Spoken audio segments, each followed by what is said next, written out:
Go up. That's good. That's good. Minimize that. Minimize that. Let's see. We got a 2-1 count. 2 runners at first, second. 1-2 pitch. Candelario fouls it away. 2-2. All right. Now let me get my chat up. Hold on. Castro to hit 2, but also Jamer to hit 1 that far in that cold. It's Plinkington pitching. He's making his a rare start. He got called up for it. What's up, Kenny? Just gotta check on the audio, make sure we sound good. What's up, Kenny? Just gotta check on the audio, make sure we sound good. What's up, Kenny?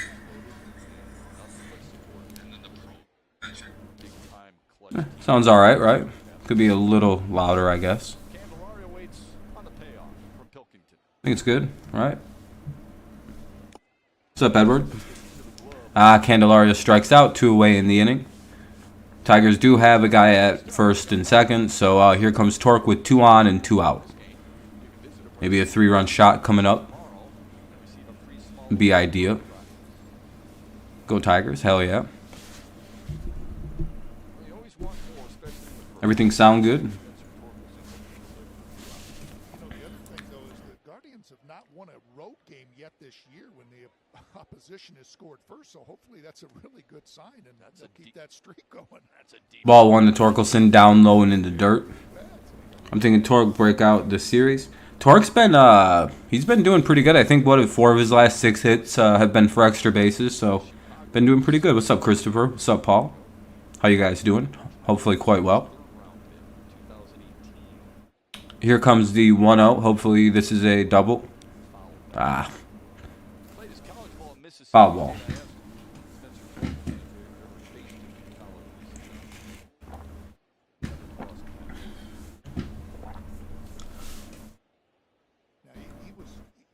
All right, 1-1 count. What's up, JJ? Hell yeah, Paul. Sounds like you're having a good time as usual. That'll be a 2-1 count. Pitch inside and kind of low. Gets a little bit by, but no one moves up. It'll remain 2-1, 2 on, 2 out. 1-0 Tigers lead here in the bottom of the first already. What's up, Daniel? How's it going? Why don't the Tigers? They all got hurt. The Reds won 20-5. Who the hell did they play?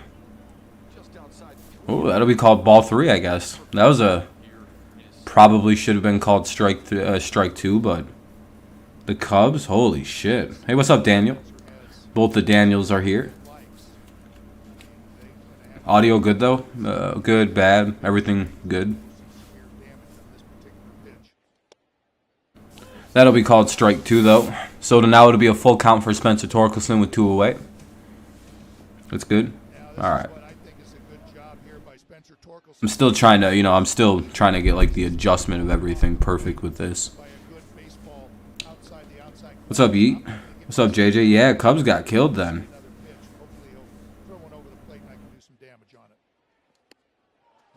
And Spencer Torkelson will walk here, which will be loading it up for Daz Cameron. Ah, boy. Daz could really use a hit here. That'll bring out the pitching coach for Plinkington. Connor Pilkington. Okay, Pilkington.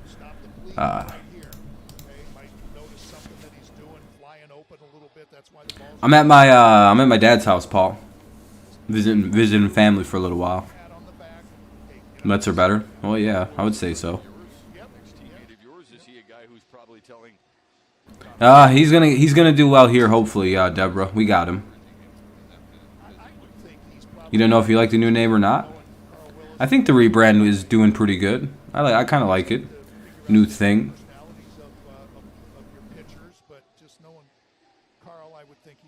Yeah, the a lot of light kind of throwing things off. It's a little weird. Let me make myself a little smaller actually, because it's covering up a little too much of the screen for my liking. There we go. And Daz swings and misses at strike one. What's up, Charles? Yeah, the Tigers got lucky by avoiding some of this severe weather that was supposed to hit Detroit. I guess it's just been kind of like light rain, and then, I don't know, just kind of got lucky. Oh, Daz gets a hold of it, and, damn it. Flies out to right field. That'll end the inning. Tigers get a run across, though.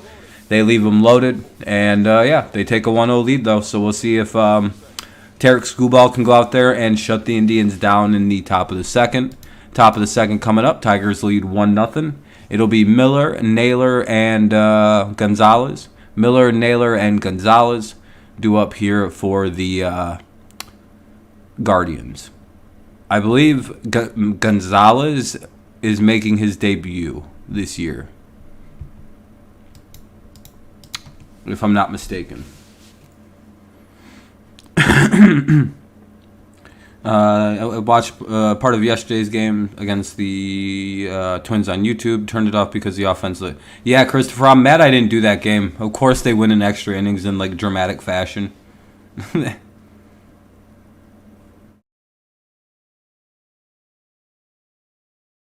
Yeah, that was unfortunate. That at bat.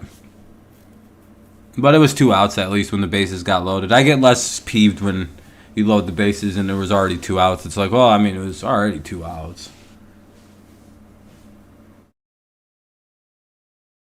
Thinking about going to see our boys play the Twins in August and the O's in September on your days off. Oh, that'd be cool. Get to see Baltimore. Get to go to the Camden Yards and the new Minnesota Stadium. Have you been there before? But what's up, though, Kenny or Kevin? I don't know if I said what's up yet. Hopefully you're doing well. Hopefully everyone's doing well. Again, I'm not really sure how loud I'm being with this new mic. I'm still figuring it out, but I haven't really changed the settings. No one's really said it's been too loud or too quiet. I know it's not too quiet. I can tell that, you know. Been to Camden Yards, but not the new park. Okay. You want to go to a game? Well, eventually, Kenny. You just live so far away. That's the hard part. Been to Camden, though. Okay. Not Target Field in Minnesota, which I still never understood why that wasn't built inside, or at least with the retractable roof. Glad to hear you're doing good, man. Here comes Tarek Skubal, one of the best pitchers in baseball, believe it or not. You may not like it, but this is what the perfect pitcher looks like. Strike 1 to, it'll be Miller, Naylor, and Gonzalez leading it off here in the top of the second. Miller, Naylor, and Gonzalez. That'll be 0-2 quickly. They were up to 12 likes already. I appreciate that. If you haven't left a like, consider doing so. Helps the stream out, gets it out there for the people. And that'll be a strikeout for Tarek Skubal. Makes quick work of Miller. That'll be his second strikeout of the day. Or no, that'll be his first one. Oh wow, he must have had a quicker first. So Miller goes down on strikes. Now up is Naylor. Sounds good. Thank you, Judy. I appreciate it. Seems a lot of teams pitch around Torque. Yes, Sean, because they know if they pitch to him, he's gonna smash it.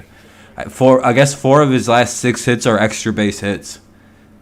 There's a reason that he's getting pitched to the way he is. Christopher, this is the new ace. As long as he doesn't, suffer the same fate as all of our other pitchers. Matt Manning just got shut down for the season, probably. He has bicep tendonitis. Always great. But that's ball 1 to Naylor. Game Sunday for a few innings before I head down to Columbia on Monday. It wouldn't be a bad time, Paul. Get a little Tigers in before you leave the country. What's up, Johnny? You love Target Field, so good. Wait, what? Columbia? Wait, what are you asking about? The reason people pitch around Torque? Oh, because he's a monster. And he's facing veteran level pitching. That'll be second out of the inning as Naylor grounds out. Now it will be Gonzalez. No, Matt has. I was just thinking as he was walking up to the plate, making his debut. Still Dirty Stu. Who cares? Yeah, that's fine. That's a different place. Matt Manning. Oh, he has tendonitis in his bicep. What's up, Justin? It's just his arm's sore.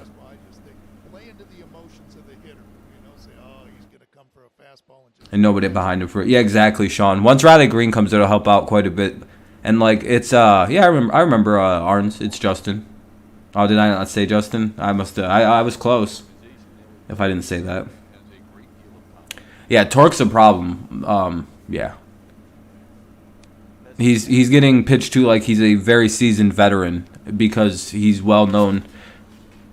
It's different than a lot of rookies that get away with like a very hot start and like a very good like crazy beginning because they have every book on this kid because oh boy, once he starts hitting bombs, he's not going to stop.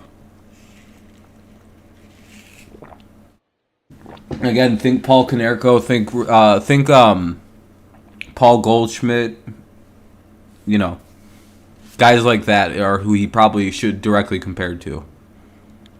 Yeah, it looks like Gonzalez just got a base hit. I think that was his first career hit. First career at bat.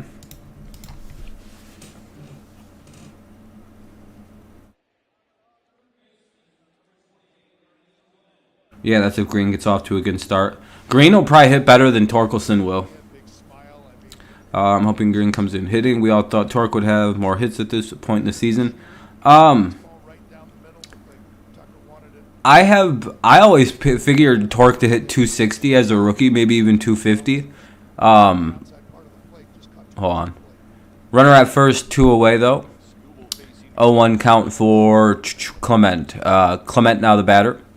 I always figured that Torque would have a lower average, but be a more powerful hitter, and he's got a lot of extra base hits, just not a lot of, you know, 4 home runs, and I did a couple doubles, and he's getting there. You know, they're coming. But where I see Riley Green, he's going to be a more complete hitter, where like he'll hit for like 20 home runs, but he'll also hit for 100 RBIs. He'll hit like multiple doubles, triples, probably hit 300 almost, like 290, like 300 level. Especially when they ban the shift, that'll be huge. A lot of guys' averages are about to go back up, so it's kind of hard to tell what it's going to look like with the shift being banned next year. Hey, we're up to 14 likes. We'll hit the like goal pretty soon, it looks like. Can we actually hit it, though? We'll see. Baez, yeah, Baez is in a bad slump. There's a lot of guys on this team slumping, like the entire team. The exact same time. And that fouls him. I think Clement just fouled the ball off himself. Yeah, shift is banned next year, Yeet. Paul, I hope he does. I hope he does. That's my only worry is that he struggles for like... He's probably going to have a long week or so. Or, you know, a long first week of hitting. But I think he adjusts a lot faster.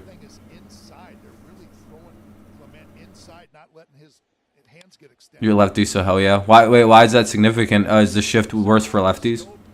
Hey, thank you for subscribing, Justin. I appreciate you, man. Good play. They get the third out of the inning. It'll be Barnhart, Derek Hill, and Grossman. 8-9-1 to do up for the Tigers. 8-9-1 for the Tigers. Barnhart, Hill, and Grossman. 1-0 Tigers lead, bottom of the second. No, Riley will hit 20 homers and probably have lots of doubles. Shift is horrible. Yeah, lefties probably get fucked, yeah.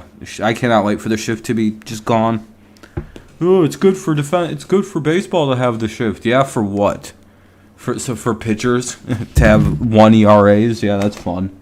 Yeah, no offense baseball has been great. Can't wait for that shit to be over with. What's up, Christopher? How you been, man? I've been good. How you doing? Shift is just horrible for baseball, man. It's a stupid thing that it kind of also awards bad like play. What's up, Eric? I know it's kind of hard to logic this, but like I think if your team utilizes the shift a lot, I think they have poor defenders. It's using analytics to put a guy exactly where the baseball is going to be hit, like with like very high probability rates. It's kind of like cheating if you think about it, because it's playing the stats game, which is fucking annoying.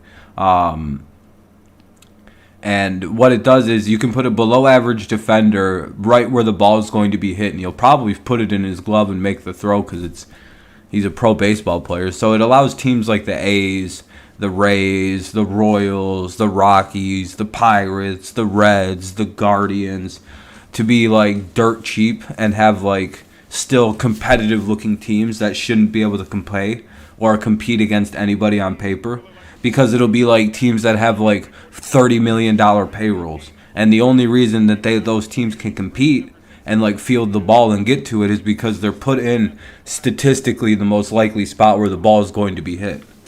I believe the shift is gone next year. Yeah, Woods. I believe so. He's doing a little better, Preston, I would say. Uh-oh. Barnhart gets a hold of one and flies out to the warning track. Damn. Do you see how the shift kind of is kind of a cheap thing? And you know how I know the shift is kind of done to like be a cheap thing?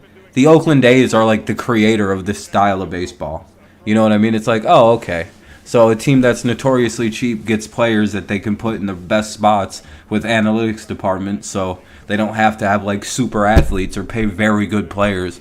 They just can get guys who hit in very specific situations. It's all just annoying. That's why they never win championships, and yeah, it's dumb. It's very cheap.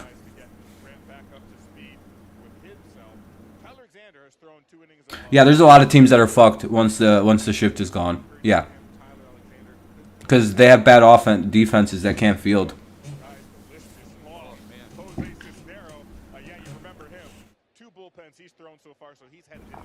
Because there's a lot of teams that aren't that athletic. They just are able to put guys where the ball's most likely going to go.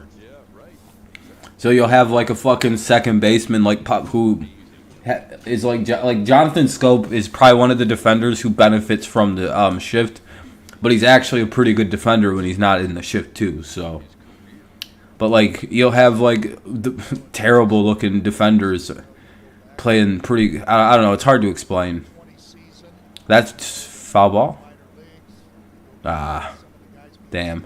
Foul ball. So it'll be a 1-2 count on Derek Hill still with one away in the bottom of the second. 1-0 Tigers lead. 1-2 count for Derek Hill.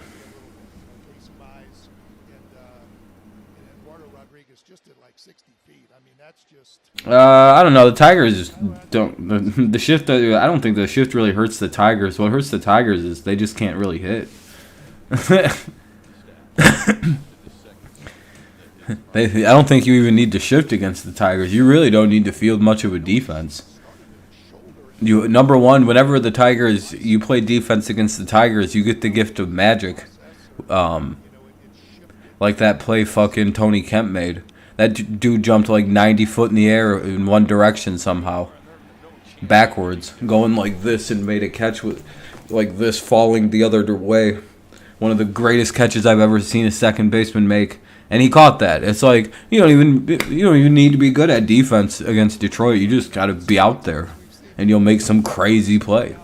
Kemp is really good, but that's just a strong example.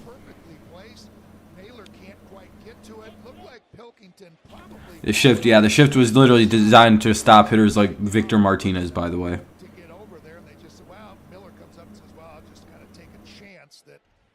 I think Chris Ilitch isn't cheap. Didn't the Tigers just commit to spending like fucking $200 million this offseason? He's had a philosophy. I mean, his game plan, he did just get Javier Baez. I don't know. He has like a very, very direct game plan, which is a smarter way to build a team. The Tigers do spend like $120 million again on payroll. So, what's up, Sims? Ilitch believes in the strong core. And Robbie Grossman hits a ball into the gap. This could be trouble. Derek Hill's rounding second, going to be at third. And he's going to have to hold himself up, but it'll be a double for Robbie Grossman. Runners at second and third for the Tigers now. Runners at second and third. And it'll be one away for Jonathan Scope. Yeah, I think Illich wants to build young cores, then he'll spend the money. Like he'll build, they want to draft and build the team through drafting and like smart trades. But then like, in free agency, like in this offseason, like probably go sign, make the big signing, a big signing or two. You know what I mean? To like fix the big hole or make the big signing where you couldn't hit in the draft or develop yourself the player. Yeah, the failures of this team right now is the offense. Yeah, everyone, the executives aren't. People were thinking Al Avila should win an executive of the year before the season started. Now they want him fired because the team is underperforming. That's not his fault. Torres, yeah, I mean they can spend a little more money. They're also very unlucky right now. That was also 1-1. Cheat because most players are pull happy, not many can hit the opposite way. Oh yeah, I can't wait for the shift to be gone. Yeah, it's basic. I hate things that make a baseball worse offensively, and the shift makes it worse offensively. Yeah, I don't know how it went from Al Avila. Literally 2 months ago, people were chanting Al Avila will be executive of the year for getting Austin Meadows and putting the team that everybody was super excited for. Now they all want him fired again. It's like it's not his fault that this team is underperforming. What did he do? The person to blame, the guy you're mad at, you know who you actually should be saying to fire if you actually want to fire someone. It's AJ Hinch. Who's the head coach? Who puts the offense together? Who puts the pitching together? Who puts the lineups? Who makes all the general calls? I mean, that should be plenty deep to get a run in, and it will. So the Tigers will take a 2-0 lead, and hopefully Grossman will get his ass over to third base. And he does. All right, so it'll be runner at third base. Scope does his job. It's 2-0 Tigers. Runner at third. 2 away in the bottom of the second.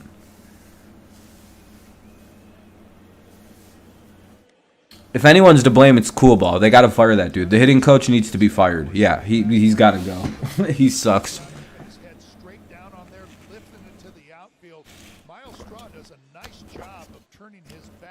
Jacob, I don't think we can sweep anybody.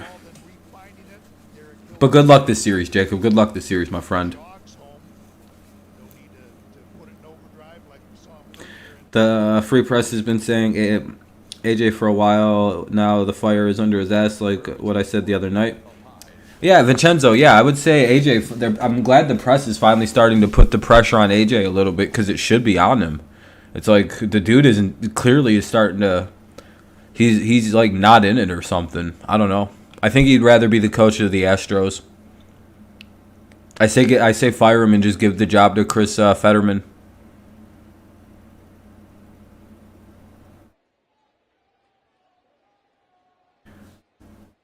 Oh, stuff. I don't know. You never know, Jacob.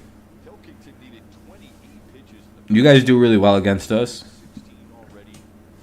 Scooball is pitching, though. I would be worried, too. It's 2-0 to Miguel Cabrera with a runner at third and 2 away. Miggy swings and misses, making it 2-1.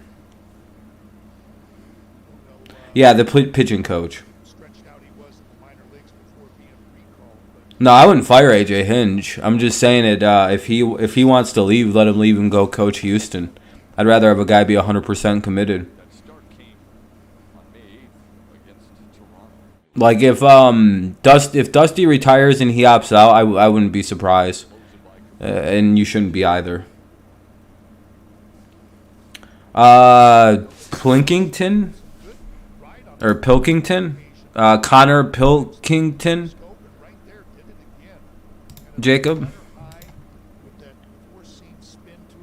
I mean, Don Kelly will be an option. Fetterman will be an option. Hopefully, somebody like that. And I would understand it with AJ. He should be the coach of the Astros.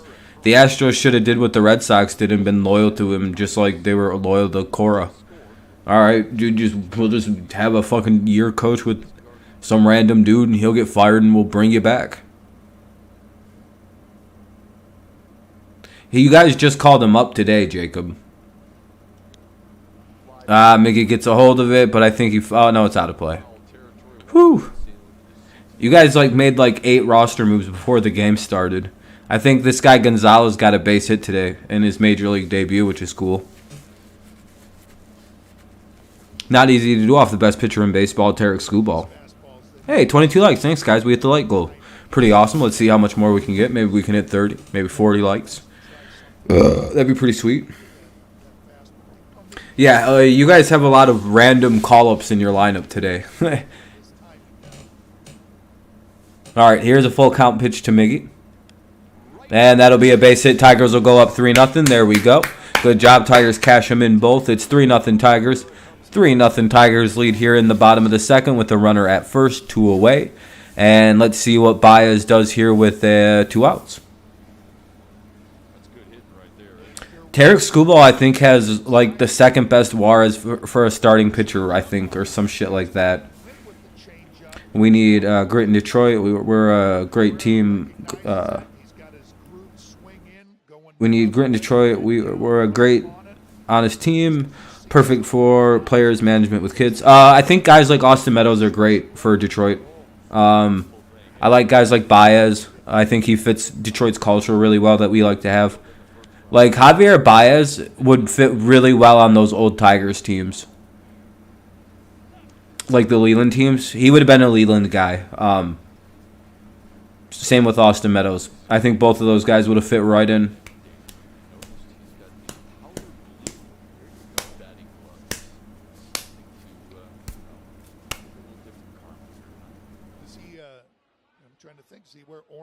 Mickey's awesome, isn't he, Kevin? Cleveland fans are just man, fuck Miguel Cabrera. Can he just not hit against us for once? 1-1 count on Baez. Runner at first in the bottom of the second with 2 away. Baez is up. Yeah, Skubal with the early run support. 3 runs. That's a lot of runs for us usually early in a game. Baez and Meadows on. Oh, dude, yeah, that would have helped a lot. I don't know. The outfield really didn't need much help. I guess a better corner outfielder than Brennan Bosch, Matt Joyce, and the revolving door of shitty right fielders we had after Ordonez probably would have helped if we got a Austin Meadows type player. Remember those shitty run of outfielders that we had, Andy Dirks? Let's think of all the hilarious outfielders the Tigers had. But we had a $300 million roster, but we'd always have Andy Dirks as a starter somehow. Don Kelly was a utility, so he played a lot, so he doesn't really count. But it would be a player like Don Kelly, Ryan Rayburn. Yeah, it'd be Ryan fucking Rayburn. Johnny Damon for a year, but he was actually pretty good. Austin Jackson was also a top prospect, so he's a little different. I'm talking just random guys, not someone like Johnny or Austin, but it'd be like fucking Brennan Bosch, Cleet Thomas, yeah, and they'd play 80 games. Chris Shelton, but he was a first baseman. The Tigers usually always have some wild ass random person in the outfield that no one's ever heard of, that plays 2 seasons. Matt Joyce. Yeah, Dirks was my favorite one. Anthony Gose, who pitches now, I think, for the Guardians. But the Tigers inning ends on a strikeout. Baez strikes out. Not really much of a surprise there. Yeah, it sucks. But it'll be Mercado. How the fuck do I say this name? Mercado Mail. Mercado Mail and Straw. 8-9-1 for the Guardians. 8-9-1 for the Guardians. Mercado, Male, and Straw.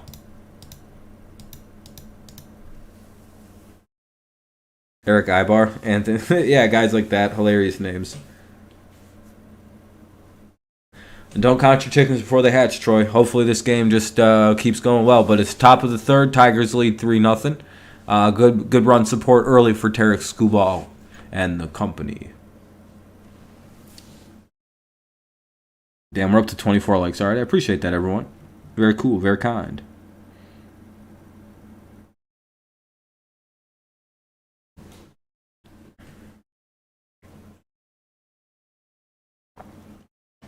A pastry? Oh, pasty? I think so, yeah. I think so.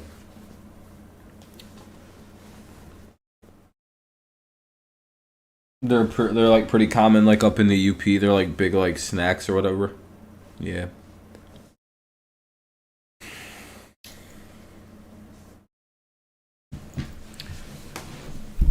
All right, though. You just had one for dinner. Oh, nice. How was it? Taste good? Yeah, though that bullpen was hilariously bad for most of the 2000s.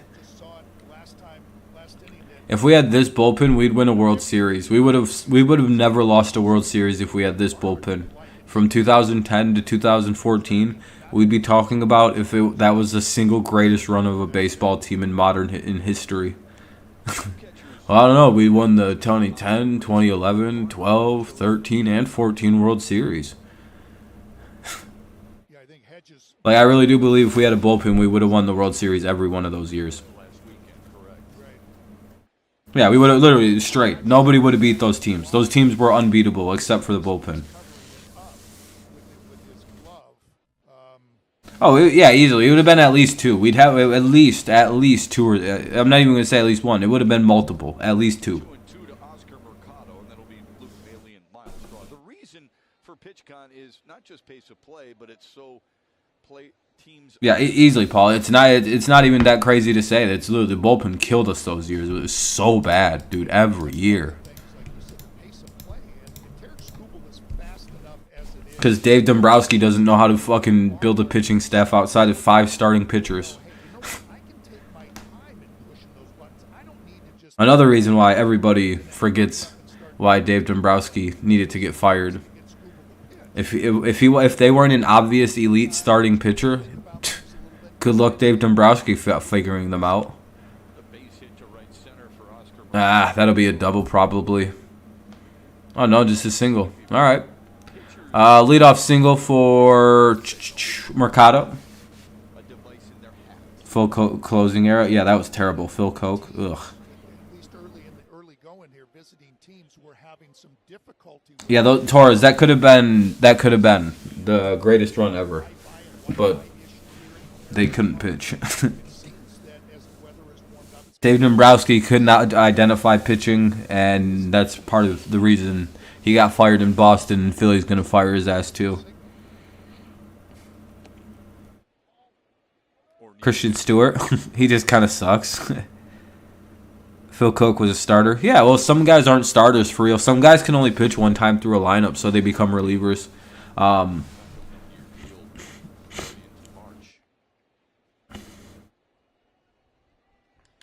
Mariano Rivera. God damn it. That'll be a fair ball.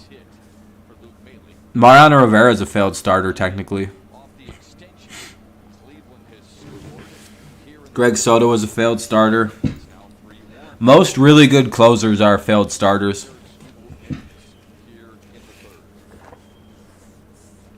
Because they're like really good one time through a lineup or even one inning. They're like lights out. But then they get hit immediately. That puts a run up.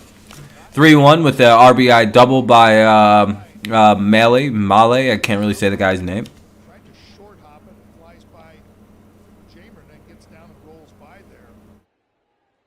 Yeah, I mean, it should always just, if a guy can't pitch more than one time through rotation, just leave him as a reliever.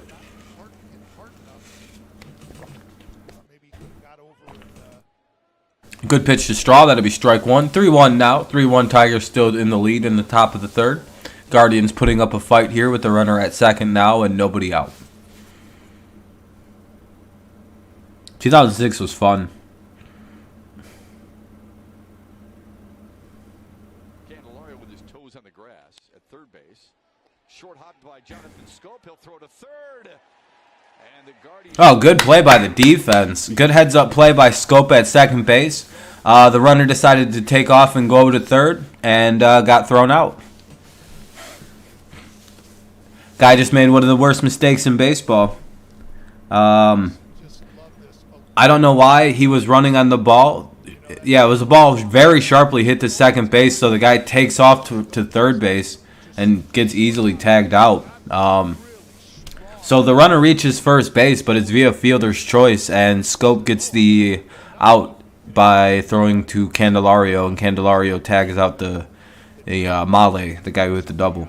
Bad base running leads to an out for the Indians. Now a double play could get the... Oh, and a pickoff throw gets thrown away. Just as I'm talking about a double play ending the inning, a bad pickoff move by Scooball sends the ball away. Or is that on Torkelson? I guess we'll find out.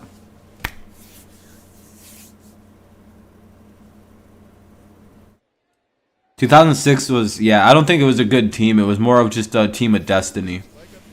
What's up, Amir? There's a no-no going on. Oh, jeez. Where? Oh, is it the Tampa Bay, New York game? Someone's got a no-no right now. No, it just went away. He's like, yeah, it ended.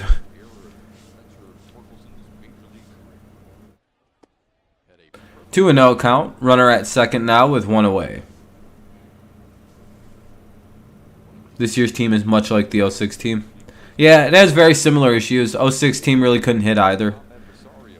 But at least 06, in 06 we couldn't pitch this well in 06, I guess is what I'm trying to say. But we could also hit a little bit better with guys like Pudge, Guillen, and Maglio kind of anchoring the team. Just waiting for a commercial break.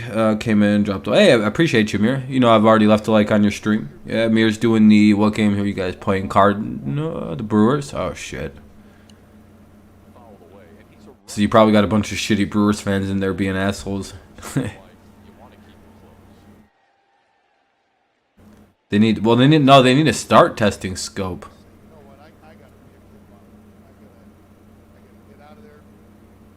Let them keep handing out the lessons, man. I like the lessons. It teaches them. Yeah, well, the 2006 team, yeah, like I said, they were a little team of destiny that the Cinderella, you know. The 2006 team is probably why I don't like Cinderella teams in general in sports. I'm like, fuck them. I hate underdogs. I usually don't like to. I don't care for losers. I don't like it when small market teams win. I find great joy when I see like a big team spend a lot of money and win the World Series. I'm like, yeah, that's what they should have did. Like when the Royals won a World Series, it made me physically ill. I was like, oh. Like if the A's ever won a World Series, I'd literally throw up. I'd be like, oh, that makes me sick.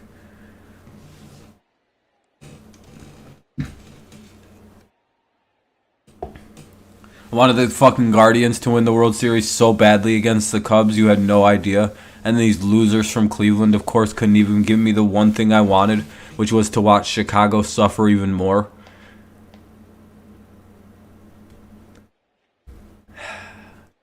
Just a moment ago on this foul ball, you can see right there. Baseball is not my sport.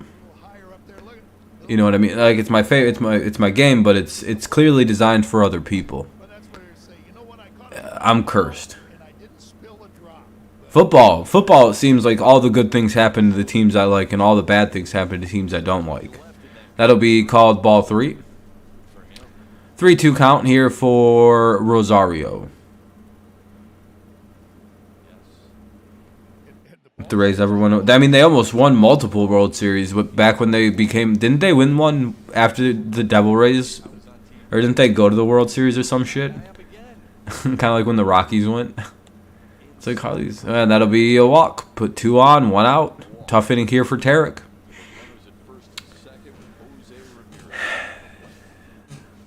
Just like this, that Chris Fetter is going to go out right now. They always know when is the perfect time to go out and put a stop to this.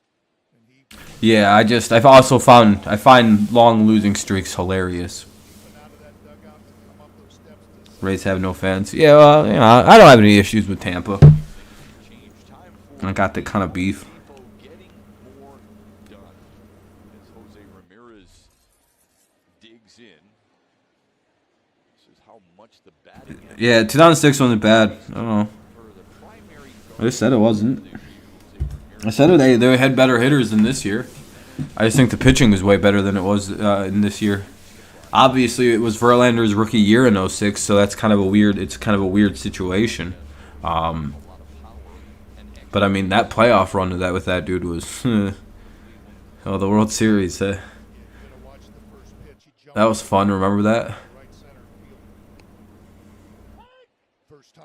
Playoff JV, right before he became playoff JV. Placido, oh yeah, Placido was awesome. The Rays made 2 World Series. They were beaten by the Phillies in 8 or 09. Make it straight 2 now.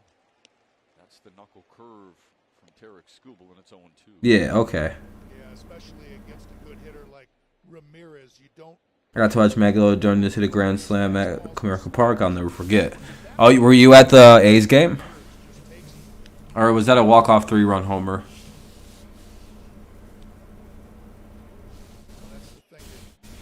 Anyway, the situation is 0-2 count, 2 on, 1 out, top of the third for Jose Ramirez. They're one of the more dangerous hitters. Yeah, Woods. The Tigers were perennial World Series contenders for almost like 8 years. It was crazy. There goes Straw to third. Grounder to short. Baez. They're just going to get Jose. Ramirez does his job, though, and moves both runners in the scoring position. A single could tie the game up now. This isn't good. Second and third with 2 away. Cleveland, yeah. Nothing would be worse than the Cleveland choke job. They had that World Series wrapped up like 6 different times, too. Didn't they have like a 3-0 series lead? And like late leads in all 4 of the last games. What's up, Flame?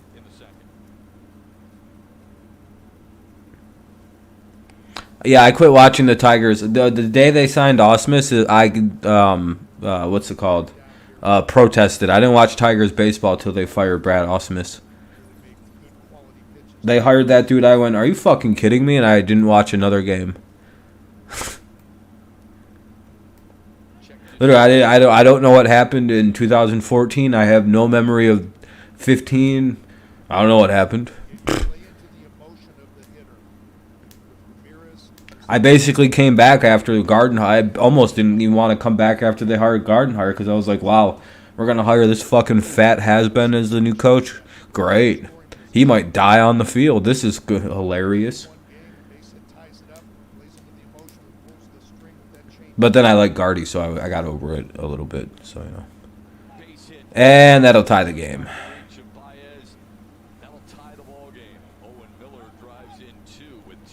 Well, that was at least the lead was fun.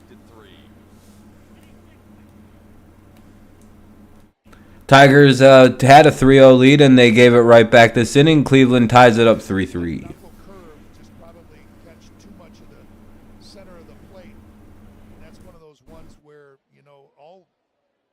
Talking about Ramirez and to Owen Miller there, and this is where you can't.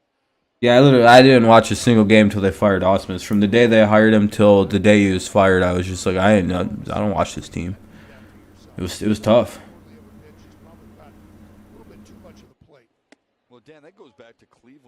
But I stand by my convictions.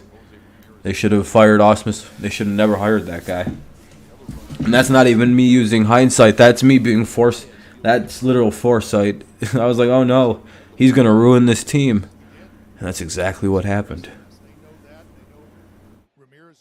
And everyone was like, well, you can't just say that. You just got lucky on calling that. It's like, no, he was a weak leader. No one he played with half the dudes on that team. Why would they respect him as a coach? Cards losing to the Brewers 2-0. What's wrong? Aren't the Brewers a good team, or they kind of suck? Yeah, Jacob, we can't get it out for some reason. You guys are just hitting it. wide 2-1. Yeah, Dombrowski's greatest hire. Everyone's like, Dombrowski's so much better. Yeah, he literally hired Brad Ausmus, okay? You want to talk about coaching decisions? Brad Ausmus is one that Dombrowski made. Avila fired that bum, so... Another one on the corner. 2-2. Then hired Gardenhire, and then hired A.J. Hinch. Boy, oh boy, I sure wish we had Dave Dombrowski back making fucking personnel decisions. This will be the 31st pitch of the inning for Tarek Skubal. Ugh. A long one for him. Instead of Avila. We could hit better though. That's for. Oh, I think that's mainly Jim Leland, but.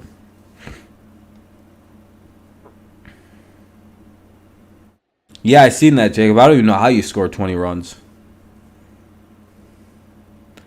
Tigers are 8-7 with 8-15 with 7 games left in May. So 500's possible this month, Judy, but it looks like we need a miracle though. We're gonna have to win out the rest of the month. Yeah, it sounds like it, fucking Flame. They killed him, it sounds like. Jesus. Candelario, Torkelson, Cameron. Candelario, Torkelson, and Daz Cameron for the Tigers. 5, 6, and 7 do up. Daz Cameron, Spencer Torkelson, and I think I fucked the... Yeah, it's... I fucked that up. It's Candelario, Torkelson, and Cameron. 5, 6, 7. 3-3 game. Bottom of the third.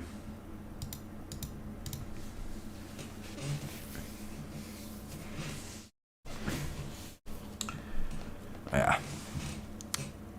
Al can put together a team that'll win you a World Series, but if it doesn't immediately win you a World Series, you're pretty fucked. Like, the Red Sox are dealing with the fallout of the Dombrowski situation, but they won a World Series out of it, so, it's not that big of a deal.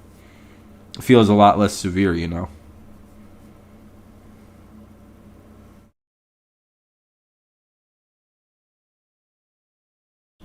Does Scooball remind you of Justin Verlander? Good versus everybody else. Okay versus AL Central. Yeah, kinda. Cleveland also just hits really well off this guy for whatever reason. Yeah, so do the White Sox. Yeah, actually, yeah, it's a similar problem. That's really weird. I don't know. I guess you study him. You see him a lot in your division, so you know him the most. You know his weaknesses and strengths as a pitcher the best. Marcus Timms, Don Kelly, or I would imagine Fetter, the pitching coach, Chris Fetter, would be like those would be our most likely candidates. The thing to watch out for is if Dusty Baker retires, and if they don't hire a coach like almost immediately, AJ Hinch will probably go be their head coach. Unfortunately. Hey, we up to 32 likes. I appreciate that. Very kind. Holy shit, I never posted the link. Hold on. Sorry if anyone needed a way to watch the game and you're just kind of sitting here going, wow, I wish I could watch the game and not listen to this dude just blabber about nothing. Yeah, Detroit. Yeah, Detroit sports. Let me, hold on. Let me do something here. 1-0 to Candelario coming up. It'll be strike one inside. Kind of thought that was a ball, but that's all right. Let me just... I need a way to watch the game tonight. Dude, I hate that I haven't found a mic spot. It's in the way. Just leave a like on the stream if you use the link below. Thanks. There we go. Fuck that. That took so long to type because where the mic is sitting. I have to I have to But Candelario gets his bat broken in half and he kind of just gets out. So we got one away here in the bottom of the third of a tie game. 3-3. Bottom third.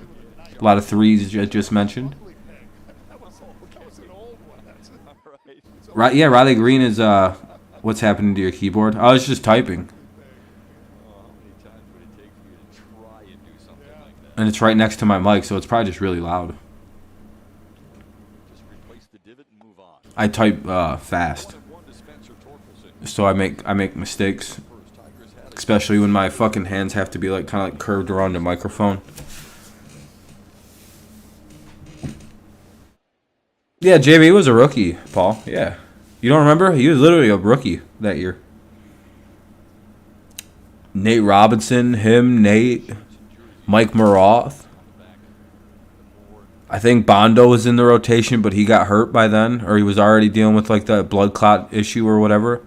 And Torkelson flies out. That'll be the second out of the inning. Quick outs here for the Guardians. Tigers host these Guardians Saturday, May 28th at 4:10 at Comerica Park. The first 10,000 fans. Oh, yeah. JV was definitely there, yeah. And then Kenny Rogers, of course. Yeah. And then, of course, Mr. Kenny Rogers. The glue that held the young rotation together. Had my eyes on that hat for as long as that promo's been running. So Run for a while. yeah, I might Okay. try another one on Saturday. You know people. Here's Daz Cameron coming up to probably strike out looking. 3-3 game, bottom of the third, 2 away, 0-1 count for Daz Cameron. It sure is. We'll have to get one for our friend and our teammate. Daz fouls one away. It'll be 0-2 now. Yeah. I thought this kid would at least have some of his dad's power, you know. Like, yeah, you know, maybe he can't hit as well. Like, his dad couldn't hit for shit either, but his dad had pop. Base hit to center. Hey, there we go. Base hit for Daz Cameron. Just when I talk shit. Oh, Zach Miner. I remember him, too. Bonderman, Robertson, Rogers, JV, Zach Miner. Oh, Bonderman was still around? He hadn't fucking gotten the blood clot yet or whatever? Daz Cameron jumps all over it, lines it Oh, no, we lost the Verlander trade. That went horribly for the Tigers. after 3 balls in the first inning in the outfield, and now he mixes All we got out of it was a backup catcher. and maybe Franklin Perez if he can ever stay healthy. inches eyes. Here's Tucker Barnhart with the runner at first and 2 away. He hits it into the right center gap, but right at the center fielder, and that'll end the inning. Third, we are tied at 3 on Valley Sports. Top of the fourth coming up. Top of the fourth coming up now. It'll be Gonzalez, Clement, and I don't know the third guy's name. Gonzalez, Clement, and Mercado. Gonzalez, Clement, and Mercado. Top four. Top 4 coming up. 3-3 game. Top 4. Gonzalez, Clement, and Mercado. What's up, Max? Yeah, but I mean, Verlander is literally, What's up, Liam? Thanks for subscribing, man. I appreciate you. Hopefully everything sounds good this evening for everybody.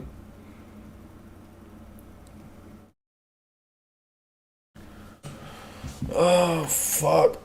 The best thing about this mic is that I don't have to be super close and it picks me up pretty well still. Unless I sound really far away and I shouldn't do this. But it lets me stretch out a little bit, like keep my knees out. So.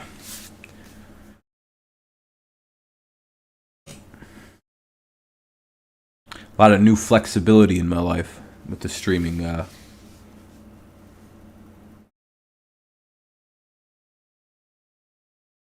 was just talking to JP Morrissey about the players we got in return for JB, JD, and Upton. Yeah, they were just shedding contracts. I mean, it is what it is. You sometimes lose baseball trades. I mean, technically, the Rays gave up fucking Austin Meadows for Isak Paredes, dude. I mean, that's kind of a junk return, Often, like, when you're trying to get younger and trim prospect or trim roster, when you're trying to trim age and money, you take risky trades. Dave Dombrowski had those dudes with contracts so fucking high and stupid, they were almost untradeable, that you had to get fleeced. against the 6, 7, and 8. Like, it sucks, yeah, but like at the same time, some of those guys were making like $30 million a year at like fucking 40 years old for no reason. So it's like, yeah, good luck trading him. Of course we got fleeced. Look at their contracts. The Verlander trade was just bad. We got fucked. That was a bad trade. But I mean, sometimes you lose. Franklin Perez wasn't supposed to be as injury prone. Like, Franklin Perez was supposed to be really good as a pitcher, but his arm broke.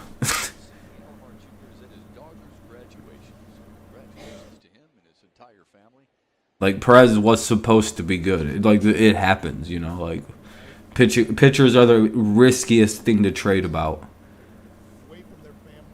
Especially young pitchers that get a lot of work and have a lot of usage young.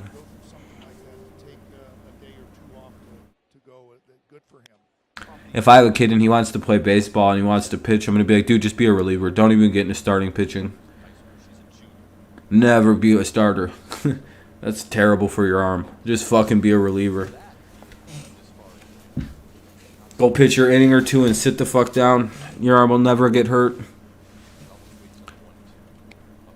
I'm gonna. If I have a son, he's gonna be the nastiest natural-born closer of all time.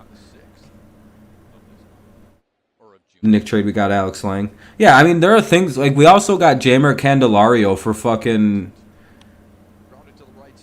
Yeah. This is who we got for JD Martinez. Candelario, Greg Soto's. Wait. Oh. So you mean one of the best left-handed closers in baseball and Jeimer Candelario. A guy who's probably about to get $90 million this offseason. That's crazy. What a terrible trade to get Greg Soto. People say that's a bad trade, the JD Martinez trade. It was a big weekend last weekend, too, in Cleveland when they celebrated that. And they had a big parade on Friday when we were there. Both teams wore the socks and the camo hats. Well, Christopher, Franklin Perez can't stay healthy. That's not, again, you know what I mean? Perez literally was exactly what Christopher said. It's like if Casey Mize never pitches again because he can't stay healthy. It's just shit happens. It's not like it's a bad, like he's a bad trade or he just got hurt. Pitchers are a weird thing. That was a really nice play by Candelario. Wow, great play. Great play at third. Great stretch by Torkelson. Great defense by the Tigers. Yeah, I mean, that's literally the only thing. The Perez arm thing, but, like, I did not realize that Greg Soto came over in the trade for JD Martinez. We really got Greg Soto for JD Martinez? Are you fucking kidding me? And people have been trying to tell me, because again, I didn't watch the Tigers during this time. You got to understand, I didn't watch the Tigers till Ausmus was gone. And I believe that happened during the Ausmus or early Gardenhire days when I still wasn't watching. That'll be the third out of the inning. Great defense, keeps it at 1-2-3 inning. Let's see what the Tigers do in the bottom of the fourth. 3-3 game, bottom fourth, 3-3 game. It's Derek Hill, Robbie Grossman, and Scope. 9-1-2, 9-1-2, Hill, Grossman, Scope. 3-3, bottom of the fourth. Yeah, we had to trade JD Martinez. JV trade. Tigers received minor league pitcher Franklin Perez, minor league outfielder Daz Cameron, and minor league infielder Jake Rogers. Wait. Why, Paul, so... all right, now we're getting conflicting reports. I'm going to have to look this up. I'm doing good, Lewis. How you doing, boss? I'm gonna look this up. Gregory Soto, Wikipedia.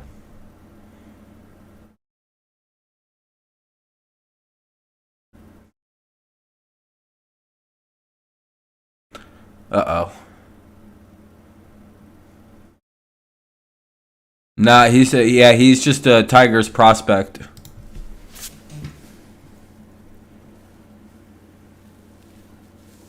We didn't get anybody from the JD Martinez trade. You told me that Greg Soto came from Boston. We just signed. The Tigers have a very good international prospecting from Tigers just internationally scout well, and that's how we got Greg Soto. For whatever reason, the Tigers like pipeline the Dominican Republic and like Venezuela. Because of Miguel Cabrera, really. Oh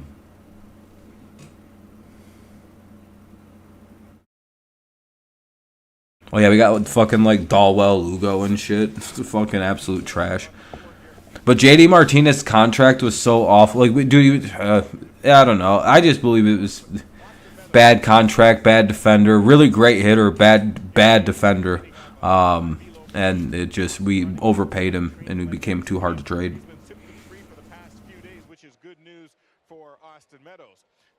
I mean, it's coming along, Jeff. Hitting takes longer, I think, than young pitching. I don't know why. They can definitely scout international pitching, though. That's for goddamn sure. Ugh. We'll see what Roberto Campos can do in a couple years.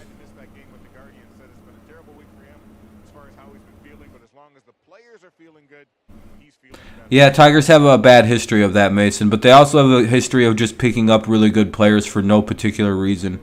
And it kind of goes both ways. Yeah, why would you want to pay anybody? Candelario came over in a trade for Cubs for Alex Avila and Alex Wilson. Yep, great trade. Paredes was part of that trade, I believe, too, right, Christopher?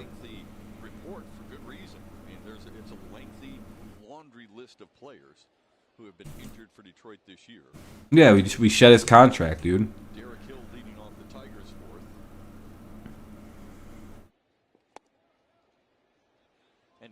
So, well, take something for nothing and shed the contract. You want to know how the Tigers got? Because they took the Tigers shed the. You know how they were able to trade those garbage contracts that no sane team would take? Because the Tigers were like, we don't give a shit who you give us. We don't give a fuck. We're gonna draft our players. And they've built their team through the draft basically with no help from trading. One thing Al Avila can do is motherfucking draft, though. Yeah, Shane Green trade. We'll see how Wentz plays. Hopefully he gets a little better. But, you know, Green kind of washed out. Green was a great fleece job. That was such a fucking smoke show. I'm glad that worked out that way. But he's a prime example of failed start. He tried to, like, he just couldn't accept being a closer. That was his big problem. he like, in his brain was like, I'm still a starter. It's like, no, Shane, you could be, you're like the most dominant closer in baseball. Just commit to it. Nah, I'm still a starter. I think Shane just couldn't accept that he wasn't a starter. I think it hurts a lot of guys' egos when they find out they're not starting pitchers. I really have that belief. Like, some guys really get fucked up mentally. Look at Tyler Alexander. It's like, why don't you just become a reliever, dude? Like, you know how good Tyler Alexander would be for 1 inning at a time? Or 2? If all you've seen from Alexander for every game he came in was 1, maybe 2 inning.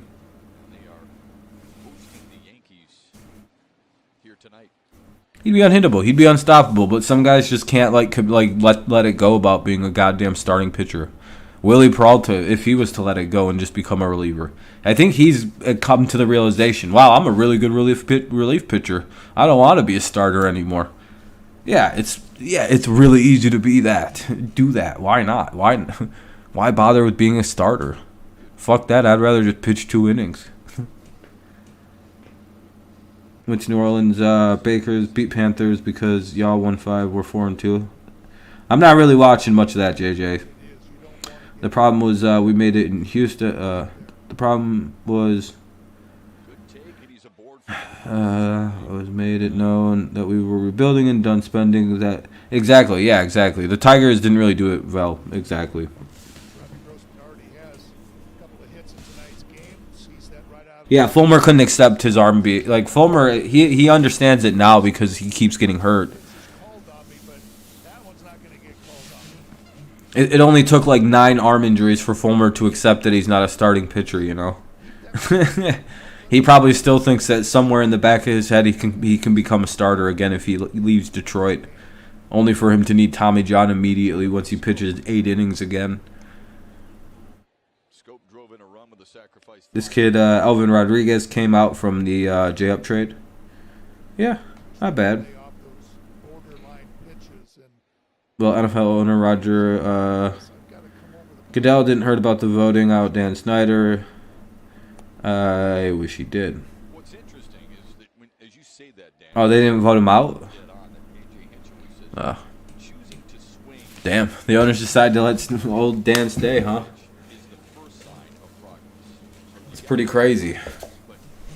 They're not forcing that dude to sell his team. Feel bad for Washington fans. That sucks.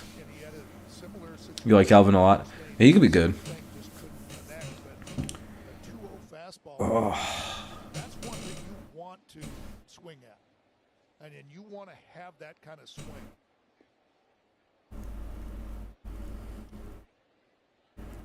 He didn't hurt it.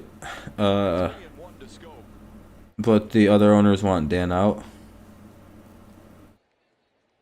I'm not sure when you said it didn't hurt. I don't know if you're using the right words, so it's confusing me in what the message you're trying to convey. Because I think I don't know what you're saying. Didn't hurt. He didn't hurt it. I don't know what that means. I'm going to be honest with you. That'll be ball 4. That'll be 2 on now for the Tigers here in the bottom of the 4th. I'm not trying to be mean either. I can't figure.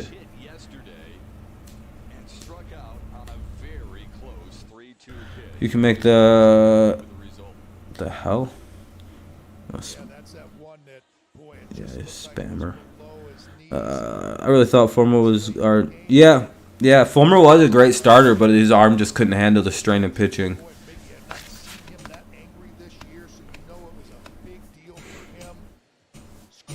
Yep, that's what happens when teams completely got a team let a complete psychopath like Dave Dombrowski run the team for far too long.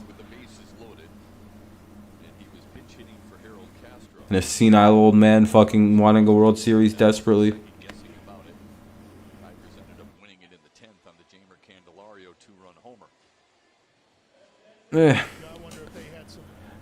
I don't know. I think if you just look at all the things and what is, shoulda, couldas, you'll never. I don't know how you could enjoy the game. You know, like I don't know. I find it hard to be mad about trades that happened 5 years ago. At this point, it's like, yeah, we lost the trade. Why are we still angry about this? Is it just something to bitch about because we're not like undefeated? Because you wouldn't be complaining about a bad, like, even if the trade was just as bad as it was, if the team was like 3 wins better. Like, that's the funniest part about this. None of this would be the discussion right now. And I'm not trying to be mean or anything, but it's also like, it's like, Jesus, man. This is all people talk about is like bad old moves from 2014. Yeah, we made a bad trade in 2016. Oh boy, yeah. How long are we gonna fucking talk about a trade from almost 10 years ago? Do you think Marlins fans just sit around going, you know, we traded Dontrell Willis and Miguel Cabrera for Andrew Maben, or for Cameron Maben and Andrew Miller? Do you think people like just sit around and do that?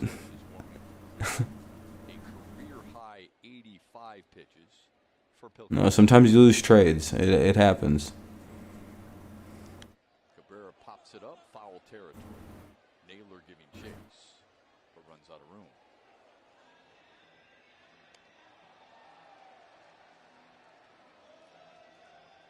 You win some, you lose some, especially in baseball, man. You can sit there and think about the trades, but I think ultimately it'll just drive you crazy about the ones that you win and make you way too confident about the ones that, drive you crazy about the ones you teams lose. or it makes you way too confident about what your team's abilities are in a trade that they win. Bloop, bloop, bloop, bloop. That'll drop down. That'll get the runner to third. I don't think Grossman was able to score, but it'll be bases loaded with one away. Yeah, I heard Miggy wants to be a hitting coach of some sort, or like some kind of coach. Hopefully they can find a role for him. Yep. Four-seam fastball. Kind of trying to get up and in on Miggy. Good piece of hitting. That'll load the bases for Javier Baez. Be a good time for Baez to break out of a slump here. Bases loaded with one away.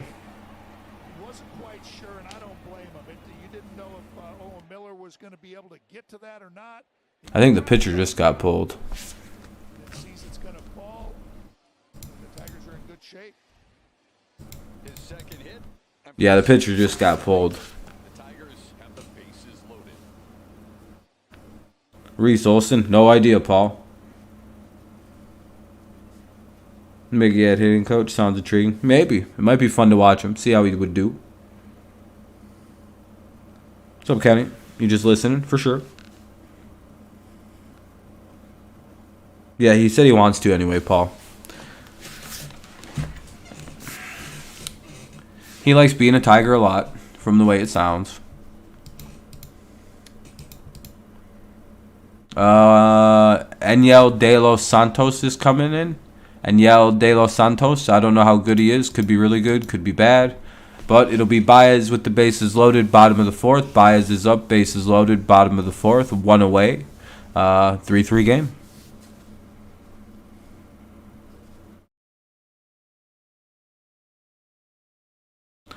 Miggy would probably be pretty good hitting coach as long as like guys didn't try to be too much like Miguel Cabrera, like letting the ball get super deep. Because one of the things like a lot of guys struggle with trying to hit like Miggy is, Miggy can let a ball get basically so like a lot deeper than guys because he's got faster hands, got quicker wrist, he's got quicker reaction time, he's got better eye to the ball, he's just got better hand-eye coordination in general. So he can kind of play that like let the ball get really deep and smack to right center approach, where you can probably most major league hitters can develop that, but like, I mean, look at Torkelson. He's hitting very much. He's trying to be mini Miggy, and it's really messing his average up early. And I wonder if that would be a problem for hitters right away with Miguel as a coach. If that makes any sense. He'd probably be a better, unironically, he'd probably be a better fielding coach or a better pitching coach. Because he probably understands the art of pitching a lot better than you would think as a really good hitter. He probably understands, like, fundamentally how to approach every hitter that comes to the plate. Like, all right, so here comes, here's Javier Baez. Avoid high pitches. You know what I mean? Like, as a pitching coach, there's a way you would approach this specific encounter, and hitters probably make pretty good pitching coaches for stuff like that. A fastball upstairs, 1-0. Tigers saw De Los Santos last week. I think Victor Martinez would be a great. I think Victor Martinez is just a farmer, isn't he? Fastball that averages 96 miles an hour. Woods. I think he's getting at least he's getting his number on the wall. I think they already said that. Baez is down 1-1. Horse racing, that's what Victor's doing? Yeah, that's what I thought. I was going to say, I thought he was busy farming horse racing or some shit.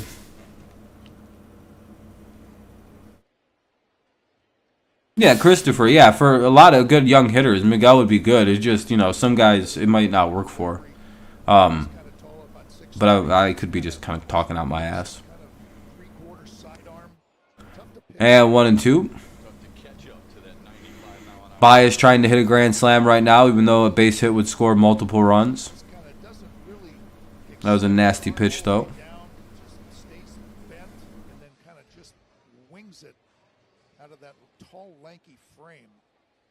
Probably going to throw something down and away, try to make him chase something that low and outside.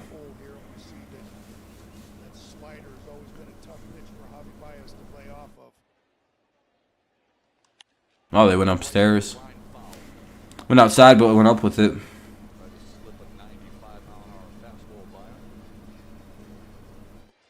think Javi's protecting too, knows that I think Miggy would be more of a good head coach. Not where you're like specific for any positional development, or like pitching coach, hitting coach. I don't think he'd be good at like specific. I think he'd be like a good like actual hit like manager of a team. Like the role of like Brad Ausmus, or you know what I mean, like that role, the Jim Leyland type. When I think about what role as a coach could a Miguel Cabrera be, it'd probably be a head coach.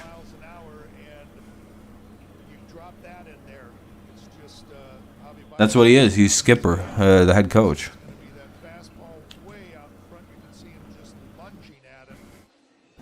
What do you think they call him out there? They call him skip coach. I don't know. He's head coach. He's head guy.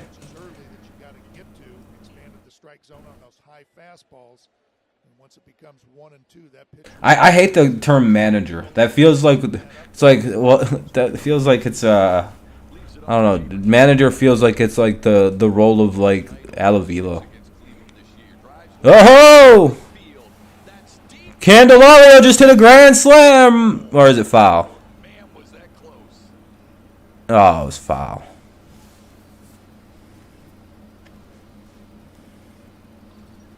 Boy, these are those fastballs that are down in the strike. Damn.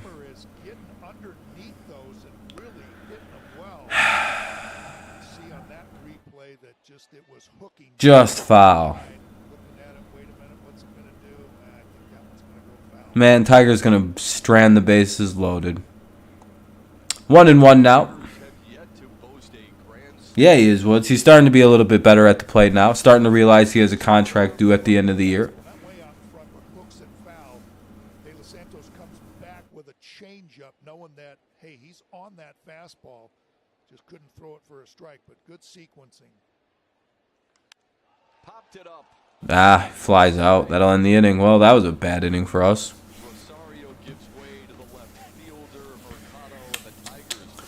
Well, they leave the bases loaded, and their offensive woes continue. It'll be Mail, Malay, Straw, and Rosario. 9-1-2 for the Guardians. 9-1-2 for the Guardians coming up. 3-3, top of the fifth. 3-3 game, top five. It'll be Maley, Straw, and Rosario.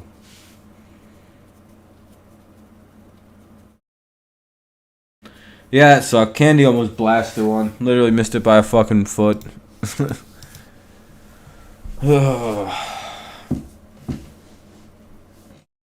Yep.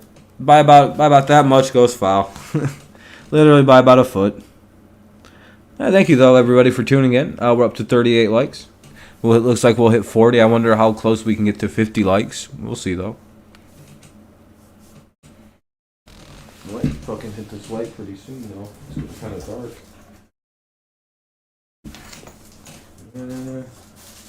I need it? Not really. It's not that dark. You can't watch anymore, Sean? It's gotten that bad for you? That's not good.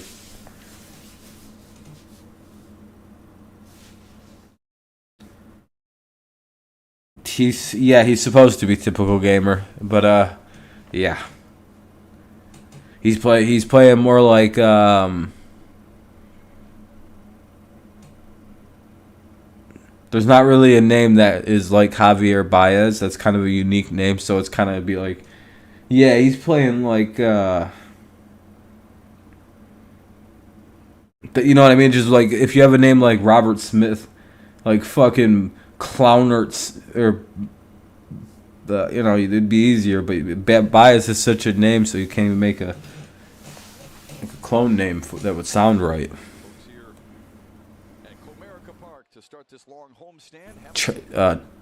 Badvier. It's Badvier, Bad Baez. See, it just sounds weird. I don't know. All right, here's Malay. Tonight's a pretty good highlight of the struggles of the offense. Detroit has left 8 on base. Yeah, I know, Sean. Against us, somehow those stay fair. I don't even know how this works. Yeah, that one just that's a killer when you've got bases loaded 1-1 count here for Molly Mail. I don't know how to say his last name. I don't really care. 1-2. Watch him hit a home run now. I'm fucking pissed off. Be like, oh, of course. Yeah, why not? And he probably just homered. Oh, no, he flies out. All right, 1 away.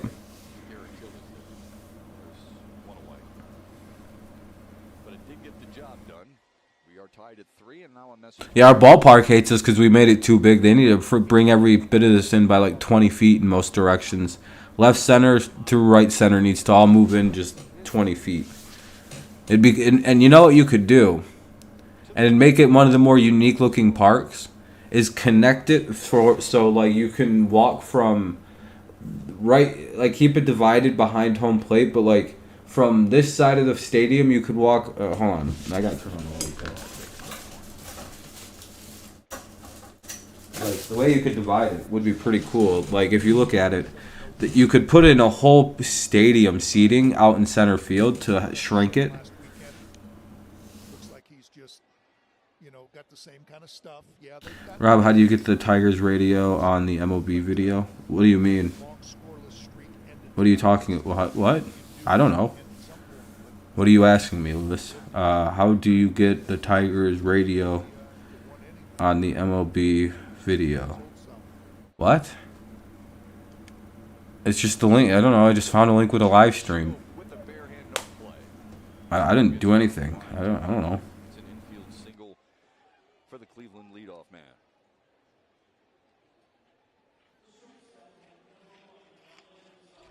Yep, just talk about that weak. What's up, HPF?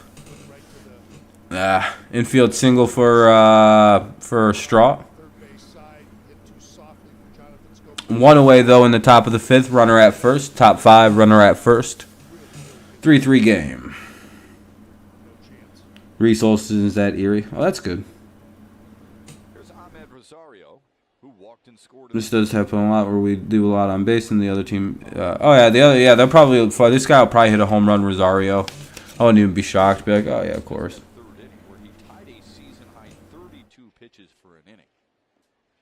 That has given him the trouble. No problem in the first or the second or the fourth. If you're talking about the on the site, hold on. I know what he's talking about. I know what he means now. Hold on. All right. If you're looking for a specific team, say you go to the Tigers, and it's on the away team, you'd have to click on away or home. There's an away if to get either broadcast. Got it? You just got to click home or away. If one, sometimes one doesn't work. It is what it is. That'll be the second out of the inning. A long fly out to right center field. That's would have been a home run probably in about 28 other ballparks, but it's an out at Comerica Park. Top 5, 2 away, runner at first. Here comes Jose Ramirez, their best player.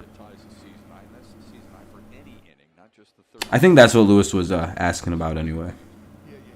Hey, we're up to 40 likes, so I appreciate it. Pretty cool. I'll be right back. I'm going to go get a little bit to drink.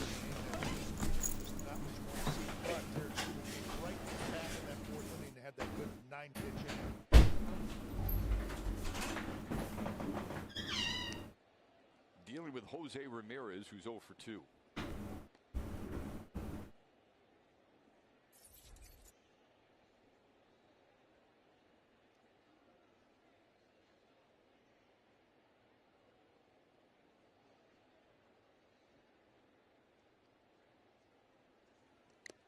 Fouls it away. It's 1-1.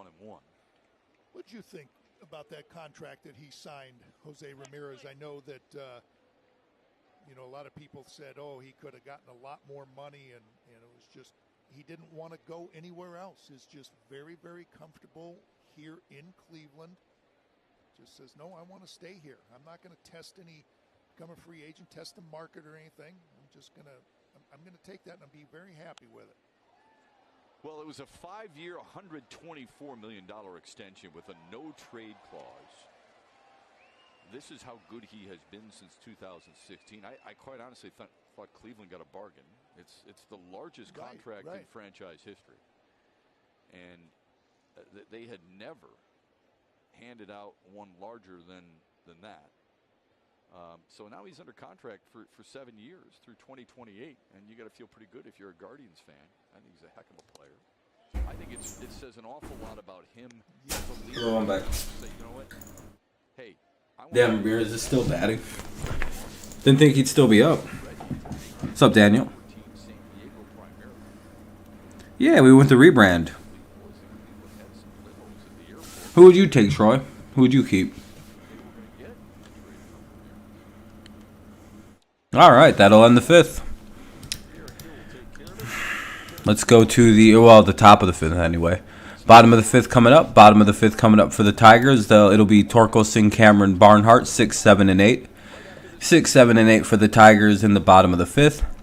Torkelson, Cameron, and Tucker Barnhart coming up.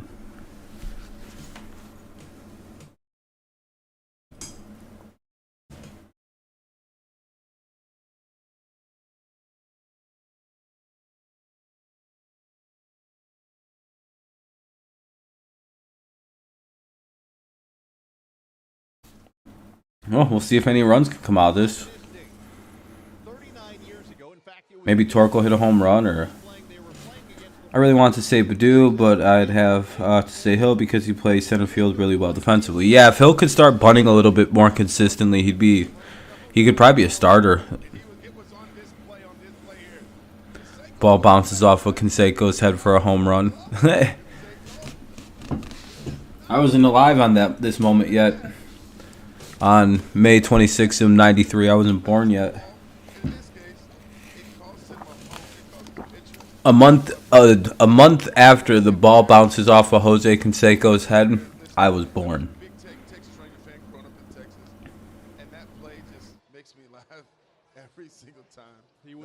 Crazy to think about.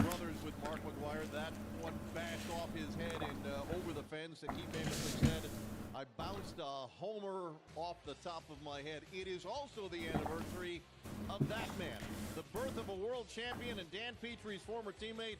Dan will join us from upstairs. We're talking about Darrell Evans, who turned 75 years young today. He was a Tiger from '84 to '88. And Dan, he led the majors in home runs in 1985 at the age of 38. Yeah, I was just going to say, what about that launch angle? Why are they showing all these replays? Pretty good, but how about that play right there in the American League Championship Series in '84? Outrunning Willie Wilson to the bag right there. I mean, Willie Wilson was one of the fastest people that I've ever seen. And here's Torkelson, though. And he fouls. Oh, never mind. He flies out. Oh, no. Guardians can't get to the ball, and Tigers will catch a break. Maybe we'll get a home run on the lucky little break there. Not the greatest defense in the world by the Guardians. What's up, Adam? Doing good, man. How you doing? Hopefully you're well. Miguel Cabrera, Norm Cash, Rocky Talavito, of course, Cecil Fielder, and the great Hank Greenberg join him on that list. What is interesting, in his 5 years in not too bad. Glad to hear. I'm glad to hear, man. Hopefully everything sounds good for everybody. 8 years in San Francisco, he hit 142. Here's the 0-1 to Torkelson. Fouls another one off. It'll be 0-2.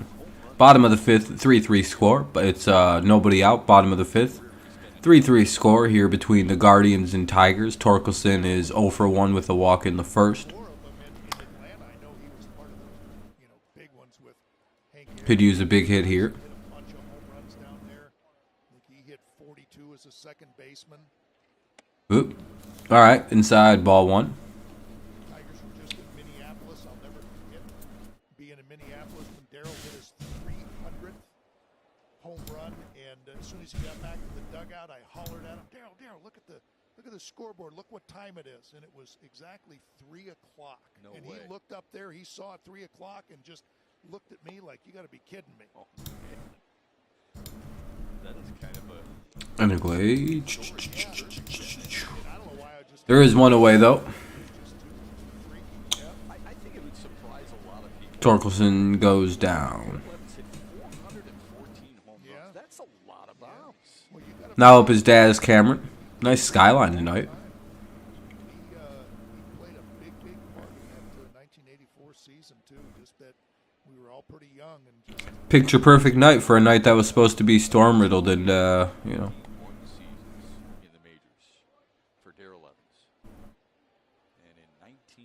Yeah, Paul, it's getting pretty bad for Baду. He can't figure out AAA pitching either. It sucks. Like Troy said, you'd like for the answer to be Badu. He has such excitement, but he just, you know, just can't play that well. After the Torkelson strikeout, this is Daz Cameron. Then it'll be Tucker Barnhart.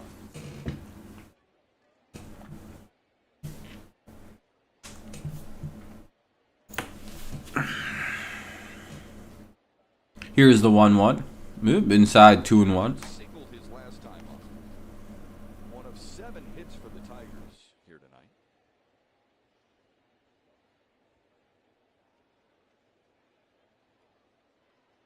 Yeah, Daz is pretty good defensively, I would say, Adam. So it's keeping him in the major league competition anyway, because he can't hit for shit, really. 2-2 now. It was kind of a questionable call, but it was on the outside part of the plate. 2-2 count now. Inherited the bases loaded. He struck out Javier Baez and then induced a pop-up from Jamer Candelario. He just got that house in Atlanta, too. I think he owns a barber shop in Atlanta. So, if it doesn't work out playing ball, I'm sure he's just going to cut hair. If I'm not mistaken. So 9 straight in this ballpark against 2 division rivals. For Mr. Baду. Like they have to gain some ground. Make investments with your monies. it's going to feel good to take it to them for once. The Twins have been very tough in recent years, especially this year also. Be nice to see them. 2-2 count again as Cameron will foul off a pitch and it'll stay with 1 out. In front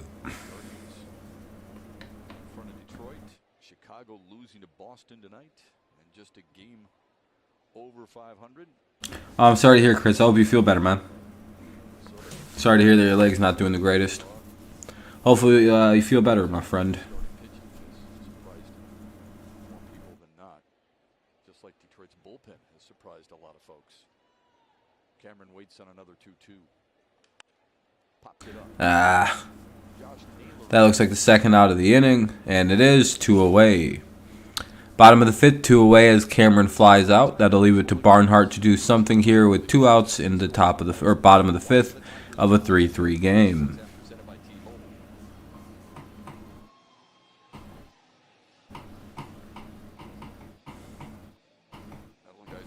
Tucker Barnhart stands in. Barnhart has flown out twice.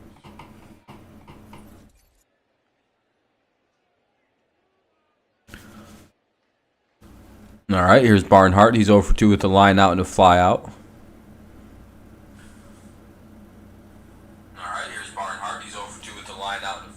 Swing and miss. Barnhart's a pretty interesting guy. I mean, you and I have had a chance to talk to him a number of times, but he's a really swing and a miss. 0-1.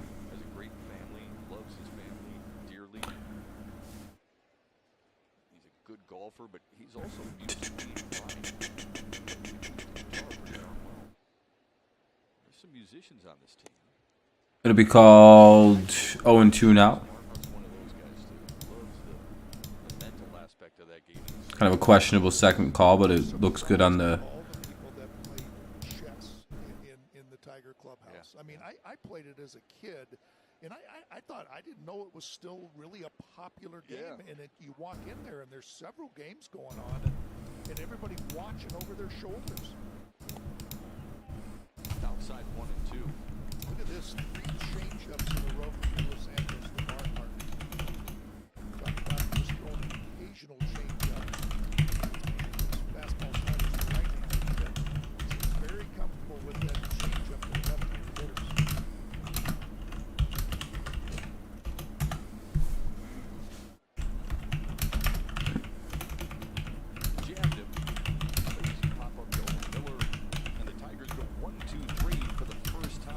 Tonight. It takes place in the 5th. Terry Francona at Thompson gives us an update of why he's feeling better after this. Oh, shit. That was a fast inning. All right. Sorry, I just had to respond to something there. This is making a weird noise. It's like, no. Sorry, I just had to respond to something there. It's making a weird noise. It's like, sorry, I just had to respond to something there. Nope, it's fine. All right. All right, so it'll be Miller, Naylor, and Gonzalez. Miller, Naylor, Gonzalez do up here in the top of the 6th. This game's going by pretty quick. Top 6. Miller, Naylor, and Gonzalez. Top 6 of a 3-3 game. Game's flying by. Sheesh, we're up to 43 likes, too.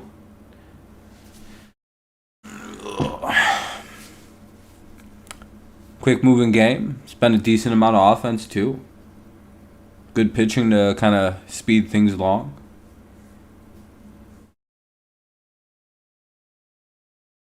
Only thing that's hard with teams like the Guardians and Tigers, mainly the Tigers, is like, is it because the one team can't hit, or is it just the pitching is really good?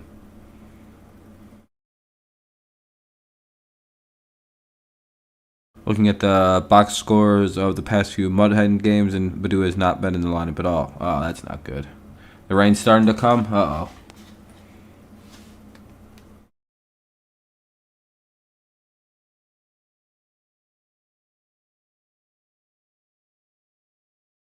We're coming in for Castro. When did that happen? I'll be honest, I didn't watch the game yesterday. I was a little busy. Was it a bad situation? I mean, if it was like the 9th or 10th inning and you pinch hit Miguel Cabrera, then yeah, I would probably pinch hit Harold Castro or Willie Castro with Miguel. I would probably do that every time, unless it's pinch running.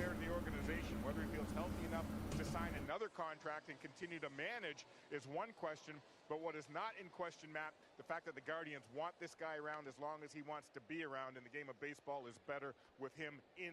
So you think it's a better move to leave in Harold Castro, or you bring in one of the best hitters in baseball history with the bases loaded up? I don't know. Feels like a lot of hindsight. I feel like it's kind of weird to be like, yeah, I'd have rather had Harold Castro up with the bases loaded in the bottom of the 9th than Miguel Cabrera. That's weird. I don't really even think there's a decision to make there, is there? Castro could have been 3 for 3 with 3 home runs. I don't give a fuck. Really think about that. In the bottom of the 9th, you really want fucking Harold Castro batting before Miguel Cabrera. Okay.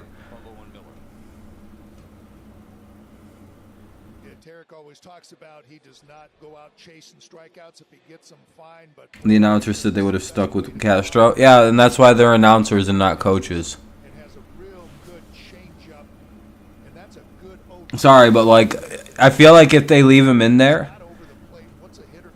Like, I agree that it sucks to have to take Castro out, but if Castro strikes out in that situation, do you know what everybody says? Why the fuck didn't he pinch hit Miguel Cabrera right there?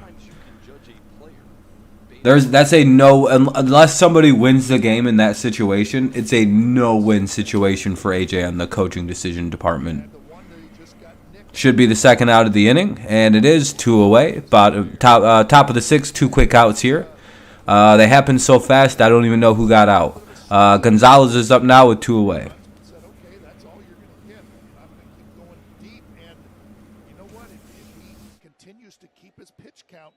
Yeah, I mean, crazy. Harold Castro has never struck out looking before.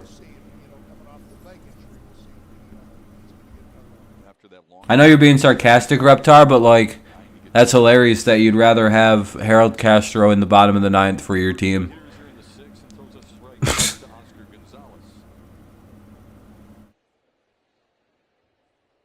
You might cry on Saturday. Why is that?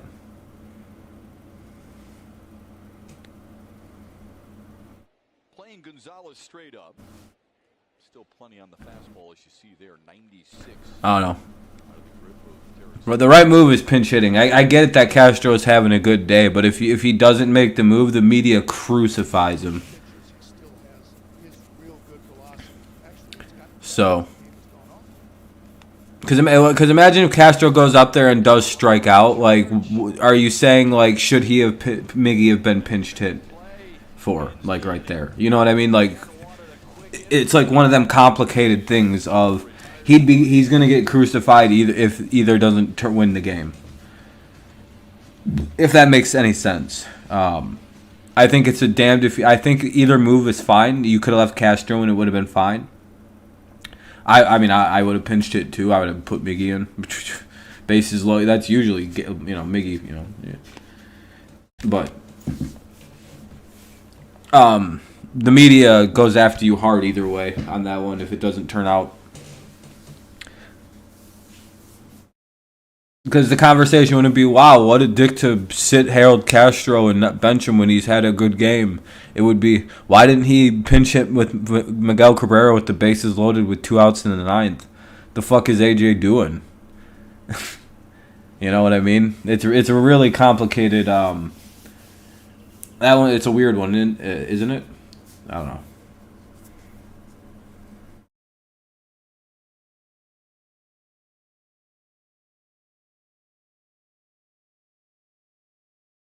Feels weird. I don't know. Well, bottom of the 6th already. Morgan is now pitching. Eli Morgan is the pitcher for the Guardians. Eli Morgan now pitching for the Guardians in the bottom of the 6th. Bottom of the 6th. Hill, Grossman, Scope. Hill, Grossman, Scope. 9, 1, and 2. But yeah, I don't know. Was it a weird move? Yeah, probably should have let Castro hit and maybe pinch hit the next guy. But I could see the argument. Wait, why not somebody else? Why Harold?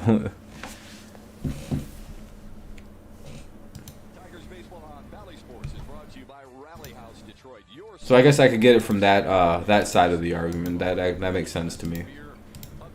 Like, you didn't have to pinch hit the guy who's having a good game. But also, why wouldn't you use Mickey in the bottom of the 9th?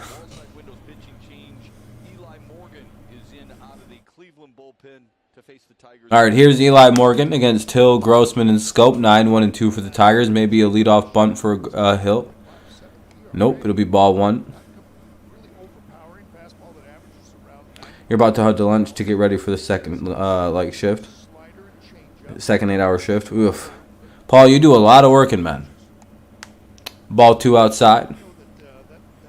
Almost identically the same pitch.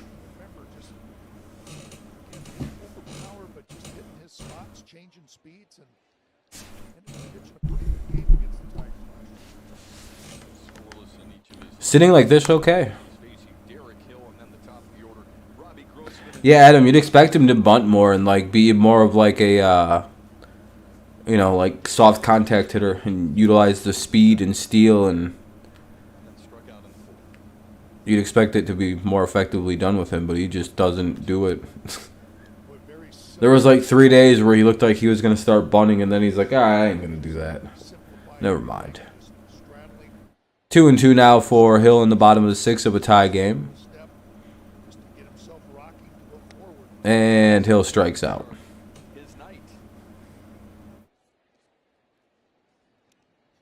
You have to work 4 hours tomorrow. I hope the Tigers win tomorrow. Oof, that's always rough, Lewis. I'm sorry you have to work tomorrow. Hopefully you have a good day at work, though. Everything behind that. End up making a good pitch. Now he'll face Robbie Grossman. Hey Lewis, were you able to find the Tigers game on the site? Oh, Grossman gets a hold of one and flies out to the center fielder. And that'll be 2 away in the bottom of the 6th. You work at Safeway? Nice. What's up, eat, game, sleep, repeat? Hopefully, I have a good time working there tomorrow. That first home run of the year for Robbie. I remember you game. Hasn't been that long since I seen you last. Here's Scope up with 2 away in the bottom of the 6th. 3-3 game. Played his college ball at a basketball school, Gonzaga. But he was a 2-time all-conference pitcher. Sawed him off. That's a fair ball. That's going to be a fair ball, and it's going to end the inning. Shattered. Second one for the Tigers tonight. Clement. Good play by the Guardians there to end the inning, so we'll go to the top of the 7th already. Tigers are retired in order in the 6th. Top 7 coming up. It'll be Clement, Mercado, and Maley. Clement, Mercado, and Maley, whatever his name is. 7-8-9 for the for the Guardians. 7-8-9. Yeah, it's been straight up Max, just pitch for pitch for pitch. Really nice pitchers battle. Good defensive affair, good pitching. The hitting hasn't even been that bad. It's just been really good offense and good pitching to counter, like when the hitting gets hot or opportune. It's been a really well played game, really well coached game so far. Enjoyable. I'm assuming this 7th, 8th, and 9th innings are about to be rather exciting. Or it could be a letdown. It's like a 50-50 type deal. Top of the 7th coming up, though. 3-3 game. We'll see what the 7-8-9 hitters can do for the Guardians. 3-3 game. Top 7. There's a Buzz Lightyear movie coming out. Now they're not even making Toy Stories. It's just Lightyear. The story of Buzz. There's a Buzz Lightyear movie coming out. Now they're not even making Toy Stories. It's just Lightyear. The story of Buzz.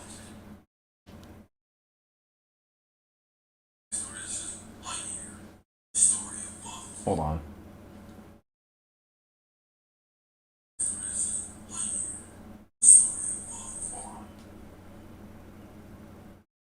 Just checking on the sound, making sure it's still good. Still not quite used to the new mic I have and yada yada whatever. Pretty darn good tonight. Here's our Xfinity high-speed pitch. This is what he has done through 6. Here goes Screwball back to work here in the top of the 7th. Wow, he's still pitching. What the fuck?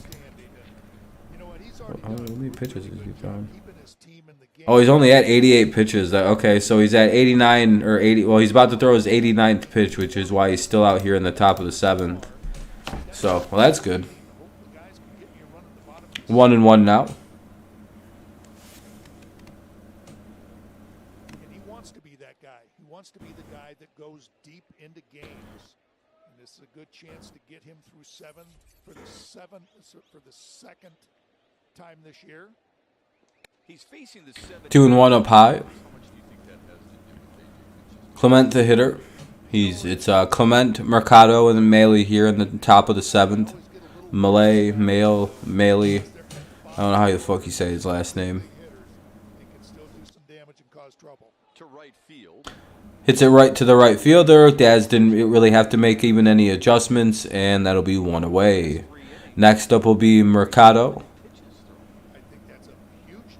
With 1 away, here comes Mercado. Jacob, you mean the Tigers? Yeah, I agree. The Tigers do need to win. Is Mercado the guy like in Little League that everybody would be like, all right, everybody up, everybody in? Just 8 pitches in the last. Like everyone just kind of like shyly and coyly like scoots really close to the infield grass. Dan has said anything over 50 Yeah. pitches or so in an inning might cause you a little bit of stress.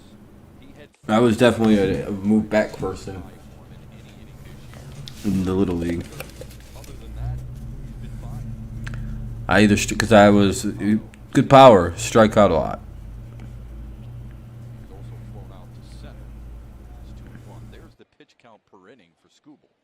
Hit missiles, but again, I would have been great for the shift era of scouting analytics.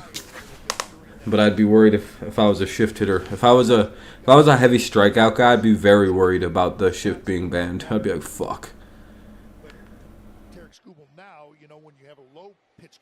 I hope the Tigers win, Arrow. I think if the Tigers can hold the lead through the 7th inning, I think they can get the lead by the bottom of the 7th. Then I think they can win the game. I don't think Cleveland has the offensive ability to hit our bullpen, or Detroit's bullpen anyway. He's only walked one. It was Ahmed Rosario back in that 3rd. Yeah, Stud. We finally went with the rebrand. Everything's a little fresh, a little new. That'll be a strikeout for Mr. Scooball. That could be one of his last batters of the day, or will he get to finish? Yeah, okay. They'll let him go after Maley. 2 down here in the top of the 7th. 3-3 game, top 7. You know a guy is good when opposing teams come in and the members. Here's the pitch from Scooball. Says, I'm really looking forward to watching this guy play. That's the overwhelming thought about Tarek Skubal each time Dan and I call one of his games. Inside, and it's 2-0 to the number 9 hitter, Luke Maley. What do you think about the usage so far tonight, Dan? Well, the slider, it jumps out at me, and that's, to me, the one that's been the biggest improvement for him. He shortened that one up, and that's what helps him get back into those counts. All right, 2-2. Balls behind. He doesn't have to come in with the fastball. That when he did do that, that's the one that he ran into some home run difficulties. So he can start that pitch. See if he can get a strikeout here and end his night on because this will be pitch number 101 coming up. So he's over 100 pitches right now, which is cool. Haven't seen the that's strike 2. Okay, now it's 2-2. I thought he'd already thrown. I thought that was strike 3 by right there. But I was off. Anyway, 2-2 count, 2 outs, top of the 7th.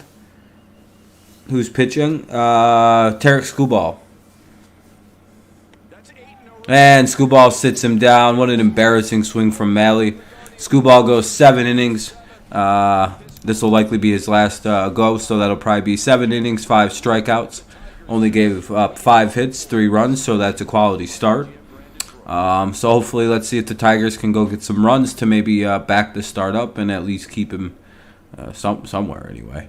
Cabrera, Baez, Candelario. Cabrera, Baez, and Candelario. Let's see if any one of these guys can give the Tigers a late run here heading into the bottom of the 7th. Bottom of the 7th, it'll be 3-4-5 for Detroit. Yeah, Scooball is done for the evening. I think that would be his last inning pitching, Kenny. Yeah, I would say that's a safe bet. Probably don't want him to throw more than 104 pitches.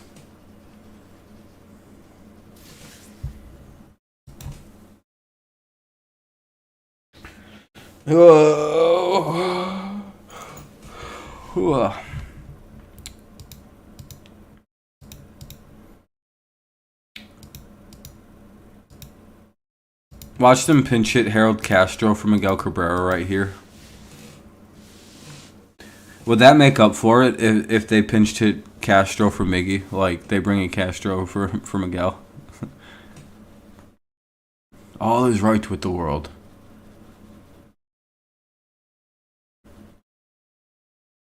Because that's what the people who yesterday would do. They'd bring in Harold Castro instead of Miguel Cabrera in a clutch situation. Not saying that Reptar was, but like Reptar, that's what I mean. It's like people right now would be like, it's about time we sub in Harold Castro.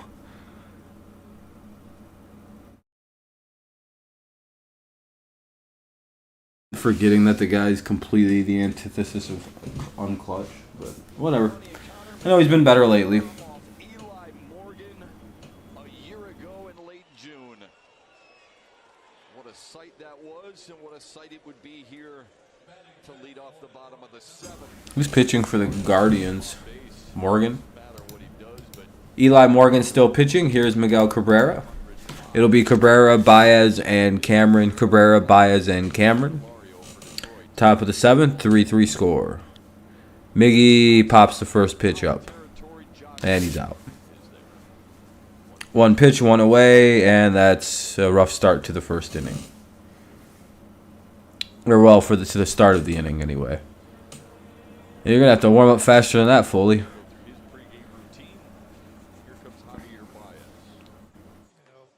There's already one out. Jesus. All right, bottom of the 7th. Here's Baez with one away. He's 1 for 3 with an RBI single.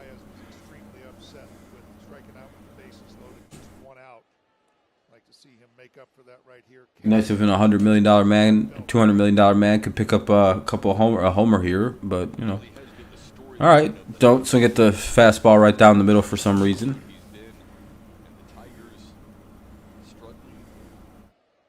Dude just gave Baez a home run pitch, and Baez didn't swing at it for some reason.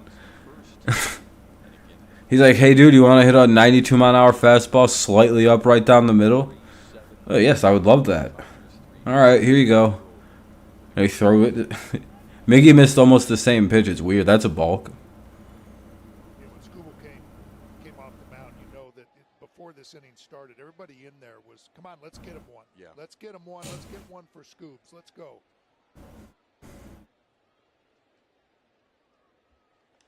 Baez to right field. God damn it. Are we really about to foul out? All right, never mind. All right. 1 and 2.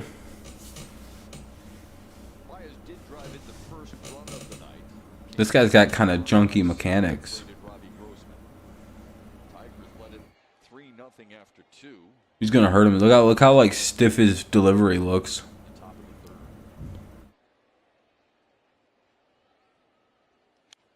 Fouled back.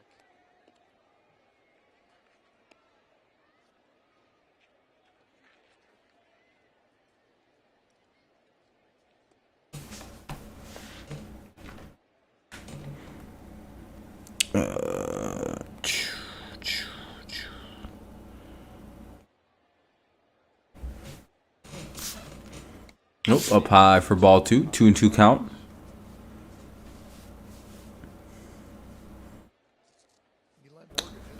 It was quiet tonight. 45 likes. I appreciate everybody for that. Thank you very much. Very kind. Thanks for tuning in. Oop.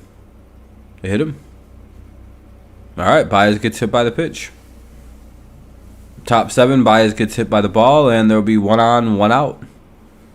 Definitely turned his leg into that one, but hey, sometimes you do what you got to do.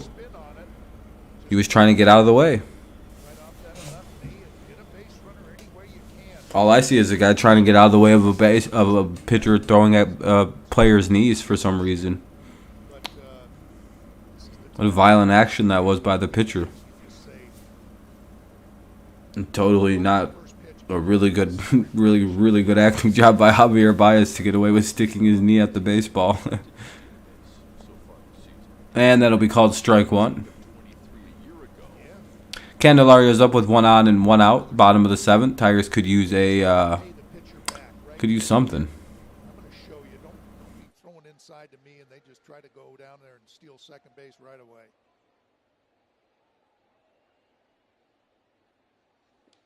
Outside 1-1 to Jamer Candelario. 1-1.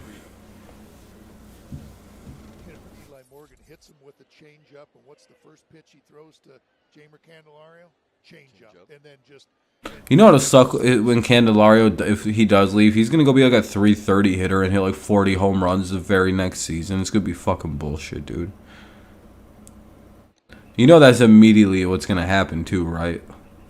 It's gonna be like Castellanos because he's just gonna go murder small ballparks, 81 games a year. Candelario has struck out, popped up twice. Gonna sign with the Yankees and shit. You know.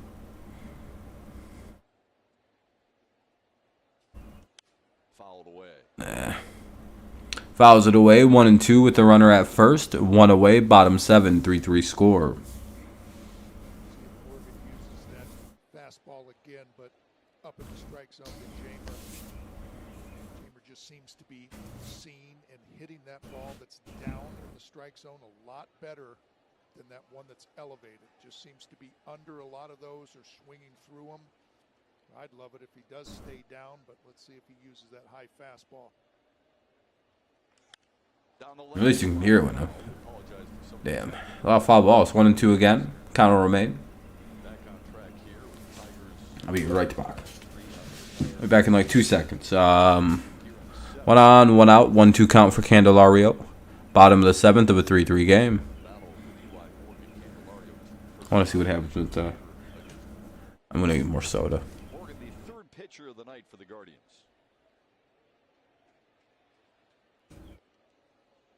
Go Tigers. Hell yeah, Kenny. It's always go Tigers. Always, always.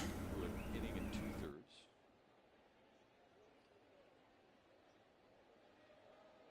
Second inning of work for Eli Morgan here tonight. Here's Candelario. He strikes out. Damn.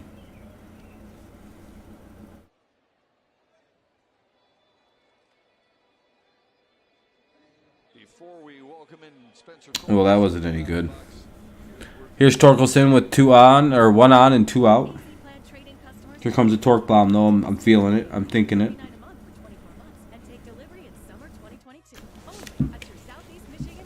I'm gonna get some soda. I'll be right back. I want to watch this at bat, though. Or I at least want to see his first pitch.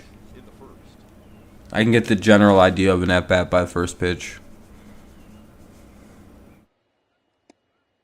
Oh, that's a nasty pitch. 0-1.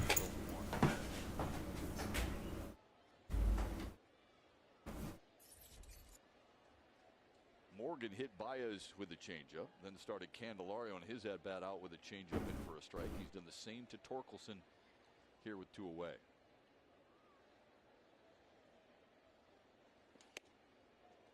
On the corner.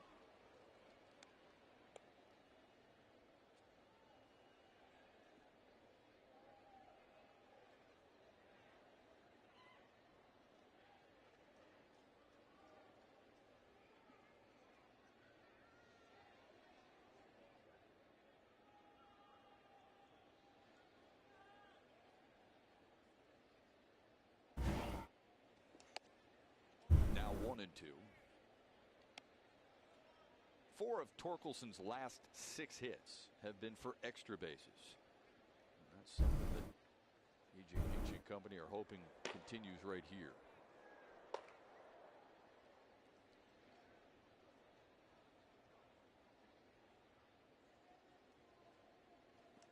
Up and in, 2-2.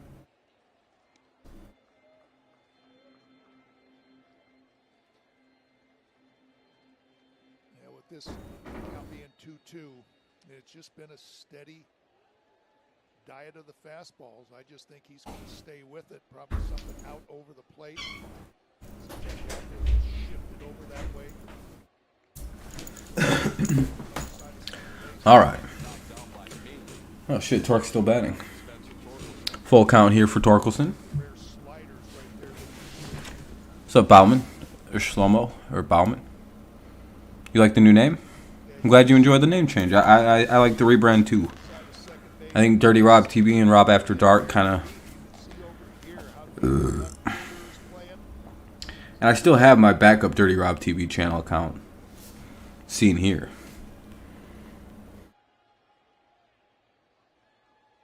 Torkelson strikes out, and the inning for Detroit is over. Ah. Well, Torque strikes us out. Nobody really does anything, and we'll go to the top of the 8th.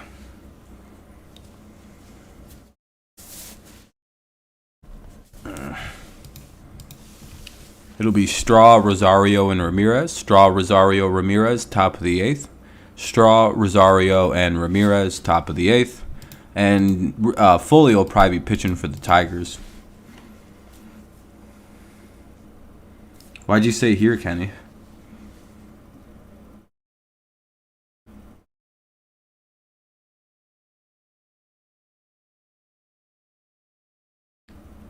Yeah, Ghost. You'd think so. They get such good first pitches. Like, how they get so many first pitch fastballs, like, right down the middle.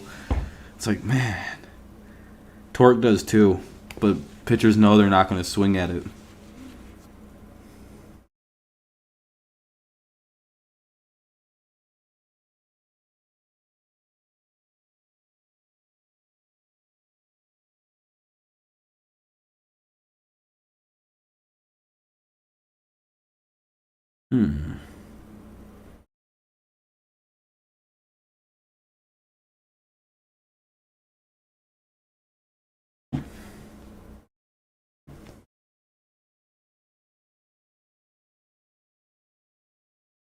Scooball's last 4 starts has been 25 innings pitched, 15 hits, 6 walks, 26 Ks, and a .7 or a .174 opponent batting average.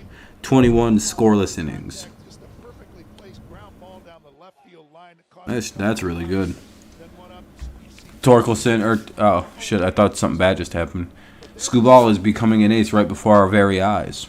32 pitches in that third inning, then started getting the low pitch count down, started mowing down the Guardians, and then after that last one, yeah, that's what he wanted. Let's go. Come on, get me a run now. Want a chance for that win. Third career start with 7 innings pitched. Nice to see him starting to get the work in. Let's see if the Tigers can close this out for him, though. Top of the 8th, 3-3 game. Here's Foley to take over the game fully. against Straw, Rosario, and Ramirez.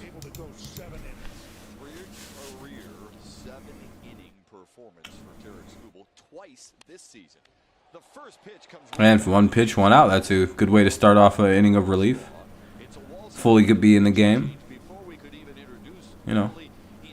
Shows his mind is fully in the game to get 1 pitch, 1 out. You know, Jason Foley. A couple of walks in that outing, which they want to eliminate, but he's got a couple of different fastballs, the 2-seamer, the 4-seamer. It seems like it's Sean. They don't seem to give a shit about offense.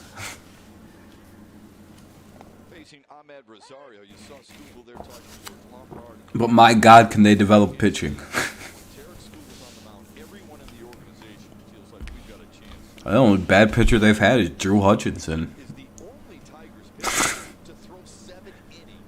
Fucking even, what's his name's good again?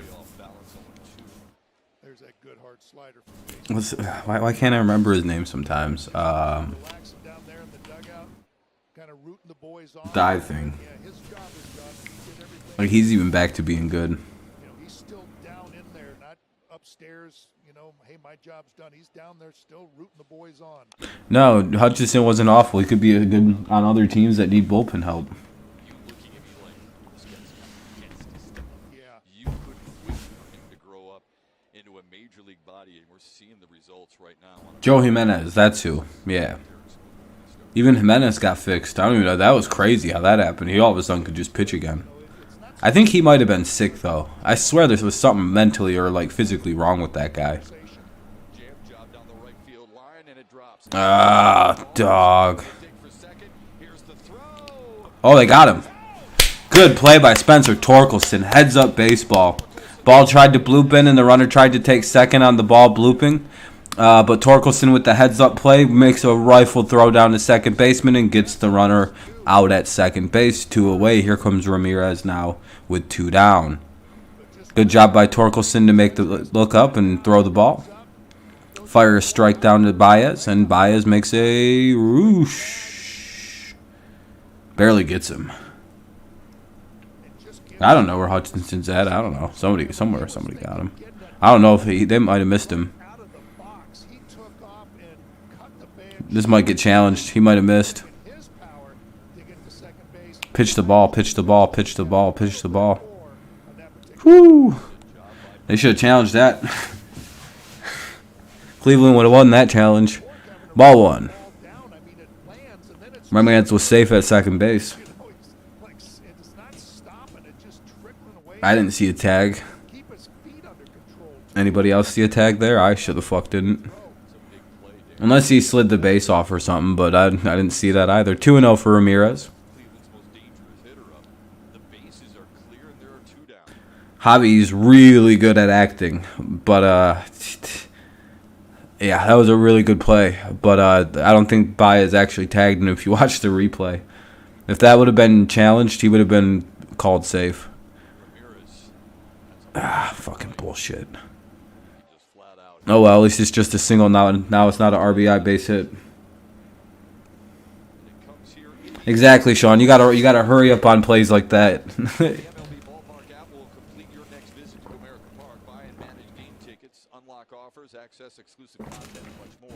But there must have been a tag. I just didn't. I just am not. I wasn't seeing it. And I look carefully. Like when those plays come up, everyone knows I look. I lean in hard and look. I don't see shit on that one. That would have been like Anyway, 2 away now with Miller up. Runner at first. Be called strike one. Top of the 8th, 3-3 game.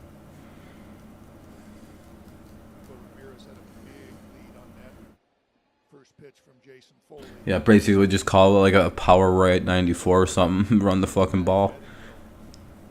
Don't let the challenge happen. Yeah, Javier, that's the duality of Javier Baez, because then he'll fucking overthrow the ball into like third base. But you gotta give it some credit to Spencer Torkelson for a really great throw and heads up play. I mean, he obviously failed to make the catch, but like it was a fucking bloop single. Torque turned around and made an amazing quick recovery on it. Dude, for not being a first baseman, he's quickly learned that position to a very competent level.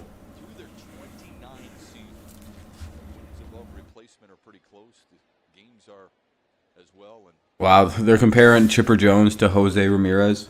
Neither team... Well, I think Chipper actually won a World Series, though. I don't know. What did Chipper ever win one with the Braves, or did he miss the 90s teams? 1 and 2. Drew's a Mudhead now? Okay. Yeah, the Reds won 20-5 apparently. Yeah, there it is, 20-5 against the Cubs. They absolutely murdered them. What's up, Edward? Welcome back. 1-2 count, 2 away. 1-2 count, 2 away. Top of the 8th. Here's Miller, and he hits the ball over to Candelario, who should get the out, and the runner's out at second.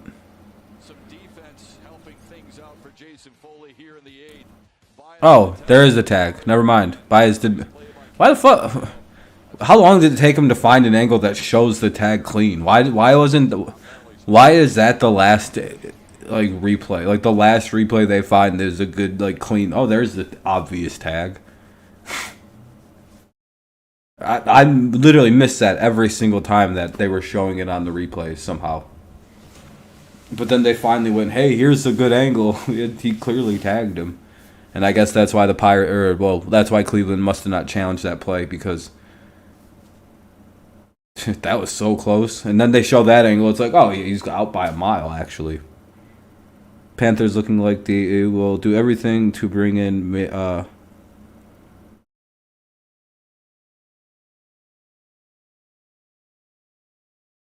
Mayfield salesman. Oh, yeah. Well, Baker will be traded somewhere. It's just the Browns got to bring their price off. A walk-off coming? No, hopefully the Tigers win the game right here, They got... who they got up? They got... I don't know if any of these guys will hit. They might get pinch hit for it. But it's Cameron, Barnhart, and Hill. Cameron, Barnhart, Hill, bottom of the 8th coming up. Cameron, Barnhart, and Hill. 3-3 game, bottom 8. We have to do something now, something once? Yeah, I would say so. I would have to say so. You know how weird it is to not have to have the mic directly in front of my face, and you guys can actually hear me like clean and crisp? I didn't realize how like cheap of a mic Audio Technicas were, or like how like inefficiently I was just using it. Miguel, yeah, he's playing. He's batting third, DHing.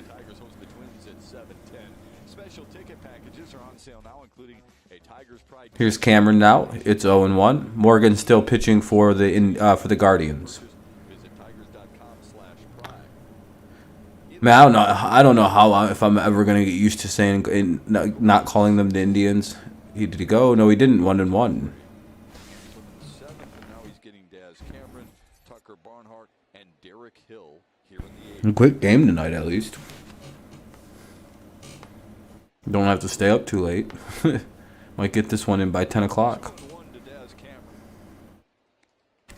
Singled for 3 as Gregory Soto warms. I think you can almost eliminate that slider from Eli Morgan. He just seems to be comfortable fastball. And that's going to be a fly out by Daz Cameron. Good communication in the infield. Makes the play. 1 away. Here's Barnhart with 1 out. Bottom of the 8th. Step up your pregame routine with a rally. Your favorite athletes and the top insiders in sports bring you an all-new experience. Watch the rally every weekday. Somebody do something. I don't think no one's really hit the ball since like the 3rd fucking inning, it feels like. Literally, both offenses just vanished after the top of the 3rd. They just went poof. This game started out like it was about to be an ass beating both ways. I was like, hell yeah. 6, 7, 8 to 8 game coming up. Nope, this is what we get. 3-3 were fast too. Game started at 7:10. It's 2 hours and 30 minutes into the game. You like the new name? I'm glad you do. I'm glad you enjoy it, man.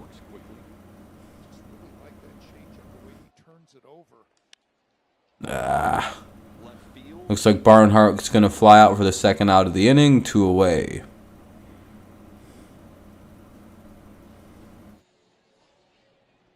Couple of soft outs, and here's Derek Hill. Yeah, even though there's 2 outs, it just would have been really nice for the Tigers to get Daz Cameron on base, just that speed element. But even though there's 2 outs, here's Hill. Derek Hill on there, put something in the back of the minds of the Indians. Just you can always steal a base with 2 outs. Robbie Grossman's had a good day. Your brother's team got a whooping today. I take it your brother is a Cubs fan. 1-0.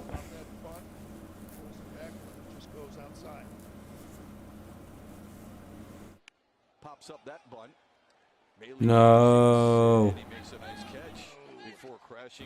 And the catcher makes the play behind the plate on the foul out.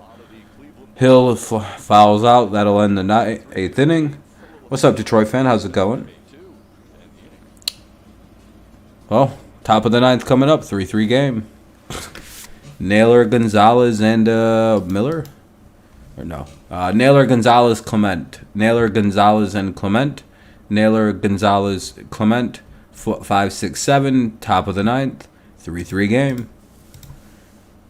What's up, Mark? How you guys doing?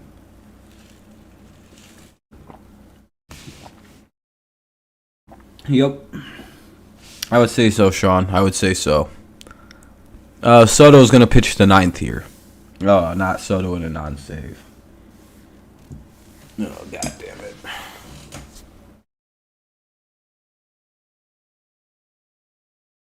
Why not just use Michael Fulmer right here? Yeah, man. I bet it's been a while. Mark, you've been good.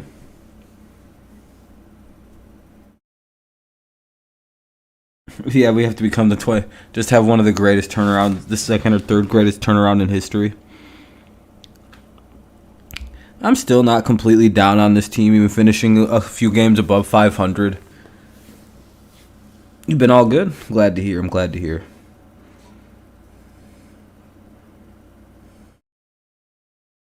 If we can just get Naylor out, then we'll be good. Yep. But he's their best hitter in this part of the lineup. I don't know anything about Gonzalez. I think he's pretty young. Like, he's a call-up. Soto's one of our best pitchers. Soto's just not very fun in non-safe situations. He's very good as a closer, but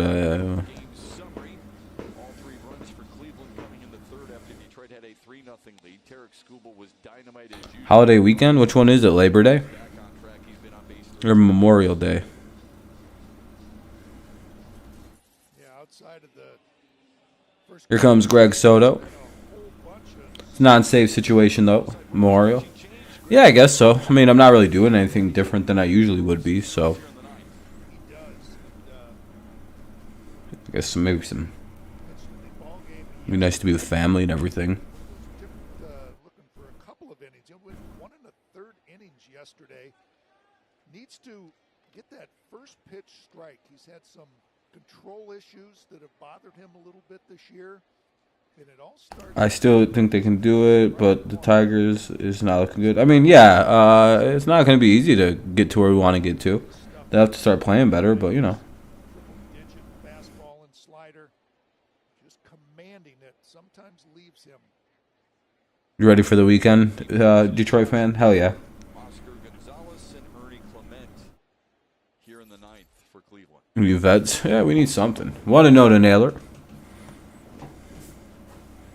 Cleveland's best hitter, or at least one of their best hitters. Ooh, that was fucking 100 miles an hour. Go ahead and hit it. We have to work on Memorial Day, 5.5 hours on Monday. Do you get extra pay, though, on Memorial Day, which is pretty cool? So you get, like, extra time, a little extra money. That'll be 1-2 on a foul ball by Naylor. That's that slide step from Gregory Soto that just simplifies his delivery. You know, if you're going to only be able to throw 98 instead of 100, you know, I think you'll take that all the time if it gives you that real good command. The shift is on against Josh Naylor, who's 0 for 3. Oh, they didn't fucking give him the pitch, dude. Soto is very squeezed.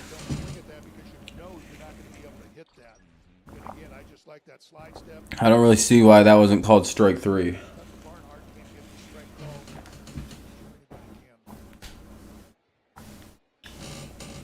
Here's the 2-2. Now it's 3-2.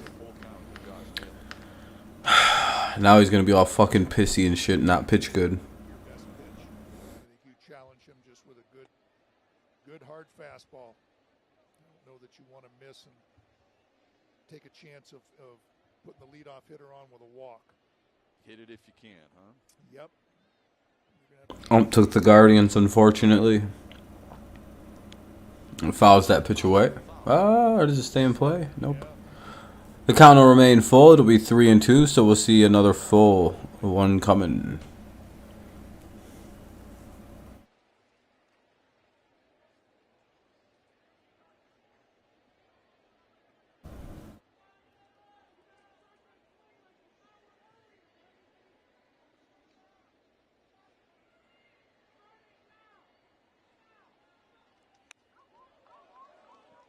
Barely hung in there at 99. You see how Naylor really cut down his swing, you know, knowing that that he's got to protect the plate, guard against that slider. So Green's starting in Lakeland finally. Yeah, I was reading that he's finally going to see baseball action soon. really shorten that up, just trying to get a piece of it, slap it.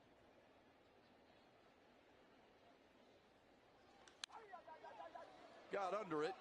And can the player get to it? It's a foul ball, and 1 away. They get the first out of the inning out of the way. Now up is Gonzalez with 1 away. Yeah, not a lot of the wind in tonight, but the ball just tends to come back. It gets up into the lights and comes back.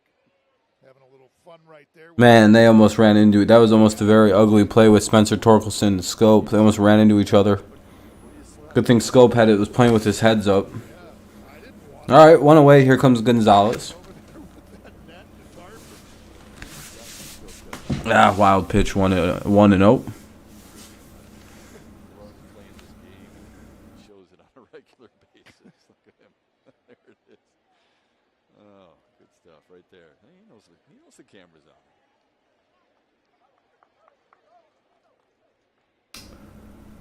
Hopefully we get a good pitch here. Gonzalez in his major league debut is 1 for 3. 2-0. 2-0 now.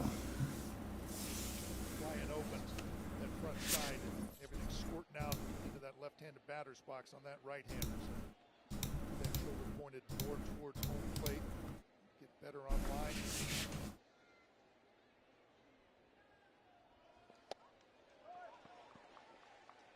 That's better.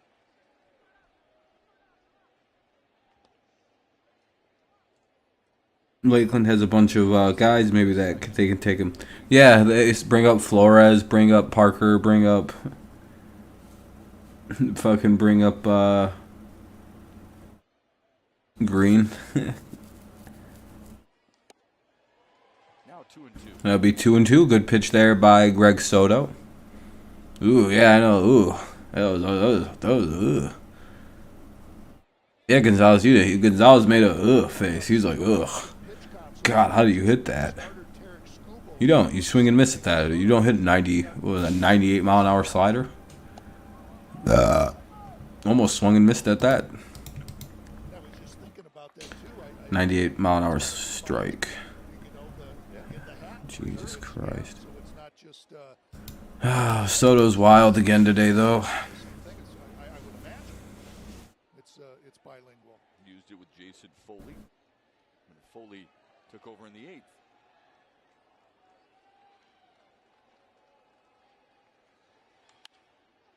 DJ Shark is at the game. Hey, that's a future Lions goat. Oh no. And Gonzalez with a double. I think he's safe. Yeah, I'm pretty sure. I doubt he's. Oh, are they seeing if it's even fair? Out over the plate.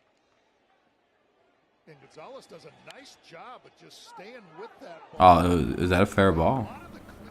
Is that what they're looking at? Going the other way, the right-handed hitters seeing the ball deep, and man, this is a close play at second. Daz Cameron comes up. Man, did they actually make? Nah, there's no way. He was safe. He beat that throw, but he almost got him. Gonzalez just got in there under the tag of Javier Baez. They're signing players to Lakeland and not West Michigan. They all on a path quick. What the fuck? I find odd they're sending players to Lakeland and not West Michigan. They'll on a quick path to Toledo, so they'll call real soon. Yeah, that was hard to read, but I get what you're saying. I think 0-2 now on Clement.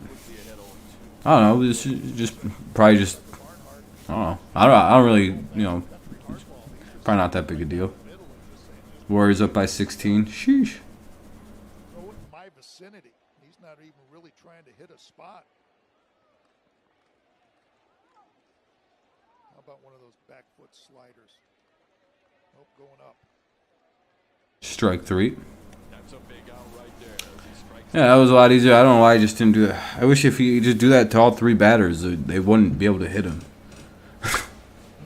Don't know why he doesn't think he could just do that to all 3. He just throw that pitch 3 times in a row. 99% of the hitters in the league cannot hit that. Was attacking him with a great result right there. Yeah, I would appreciate that, Detroit fan. I think I know what you're trying to say, but I was like, why is it? What's weird about it? They're just doing something different. Maybe they don't need the faster. Maybe they want players to develop faster, so they're sending them through to better pitching quicker. I don't know. Slider at 90 to make it 0-1. As Dan mentioned, Soto pitched yesterday in Minnesota, an inning and a third. He used 25 pitches. Yeah, I could see a lot of guys getting quick up move ups. Like Flores, Wilmer Flores will probably be will quickly make it to the majors. I think Parker Meadows will make it fast to the MLB. A lot of those guys never even see AAA.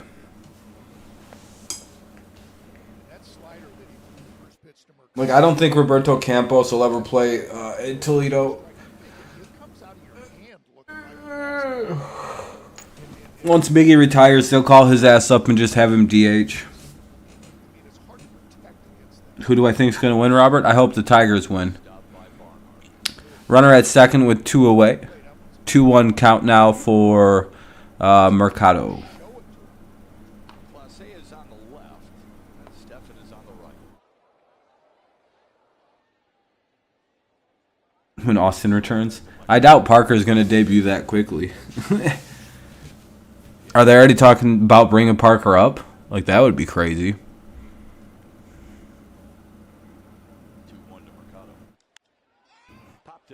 And that should end the inning. 101 mile an hour heater. Not much you're going to do when you make contact with it. Bottom of the ninth coming up. Can anybody walk it off? Grossman, Scope, and Cabrera. 1, 2, and 3. These are the guys you'd like to have to walk a game off, so let's see if they can do it.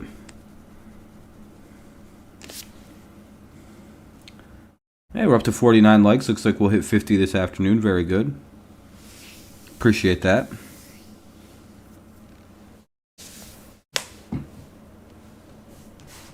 Ooh.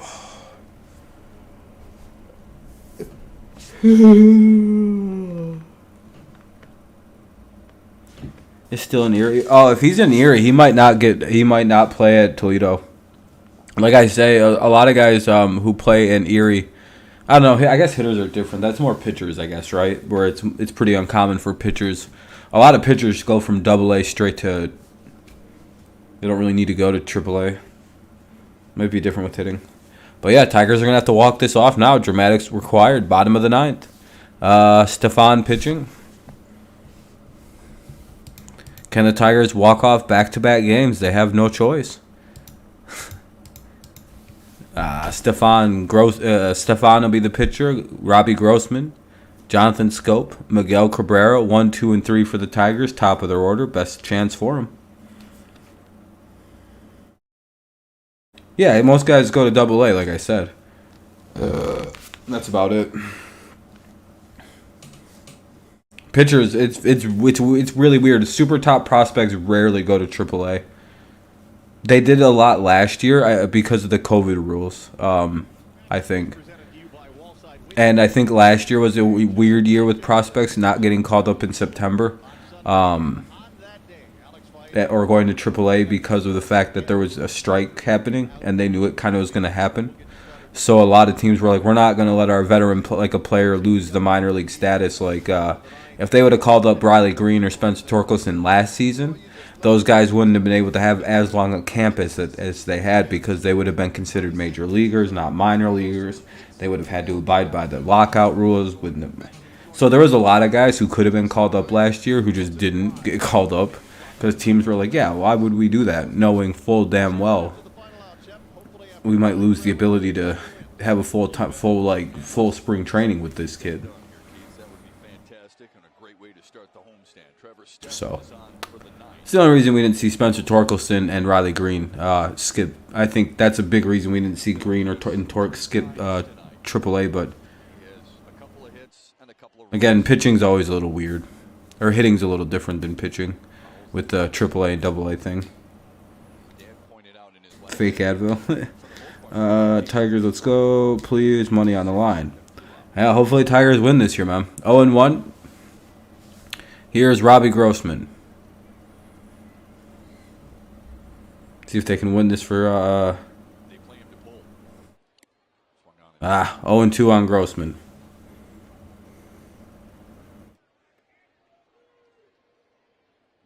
So that's Rule 5. The lockout really screwed some teams. Oh yeah, it did, Detroit fan. Yeah, because they it really, yeah, it did. A lot of injured teams right now, I think, because of the lockout. That'll be 108. Fuck, Grossman strikes out on 3 pitches. That's not good. Here comes Scope. Yeah, this is a split finger here from Stefan. Last 2 pitches. And just talking to some of the... Grossman was batting and he struck out, but now here's Scope with 1 away in the bottom of the 9th of a 3-3 game. Bottom of the 9th, 3-3. Here's Jonathan Scope. He's 0 for 2 with a walk. Here's the first pitch. Scope fouls it away, 0-1. He's not afraid to throw that to right-handers or left-handers. Joe Jimenez warming up to pinch the potential 10th inning. That'll be called ball 1. Stephan was actually a Rule 5 pick from the Yankees. Pulled out of what? The Yankees' third-round pick in 2017. 1-1. Here's the 2-1. All right, 3-1. Good job. Or no, now it's 2-1. Sorry, now it's a 2-1 pitch. I added a pitch in my head already. Apparently, Cody Clemens has a very bad issue with hitting left-handed pitching. Like, he cannot hit left-handed pitching. And that's the reason he hasn't been called up yet to debut. That should be, what a bad call. 2-2 now. Last half inning, that was a strike, or that was a ball for Greg Soto. But, you know. Not catch the bottom, just off. And Jonathan Scope again, he's in a hitter's count. When you're a good pitcher, you do get better calls. So, credit to the pitcher. Good take. Hopefully he gets a I guess. Taps it. Fouls that one away. It'll be 2-2 remains. Such a huge difference, just the one pitch. Instead of 2-2, it would have been 3-1. And who knows what it changes from Stephan's point of view, but it gives Scope a little bit of margin for error.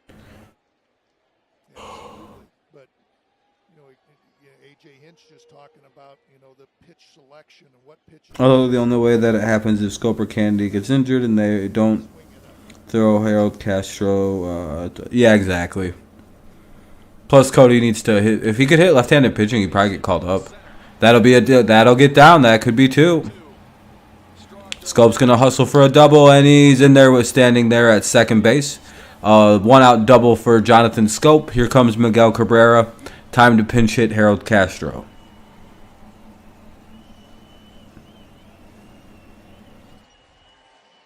Yep, it's a slider. Well, this is an interesting situation. Should they pinch hit Harold Castro? Right on it. Jonathan Scope right out of the box was thinking double all the way. Just for symbolic irony. But came up and Jonathan Fuck Castro homers. I'd be like, oh, well, guess I was wrong earlier. All right, here's Miguel Cabrera with the winning run standing at second base. 1 away, bottom of the 9th, runner at second. 3-3 score. Here's Miggy. coming up and trying to make that throw might have done Jonathan Scope a little bit of a favor. Tigers will take. And career first Miggy versus Stefan is not good, but career for Miggy versus Cleveland, very good.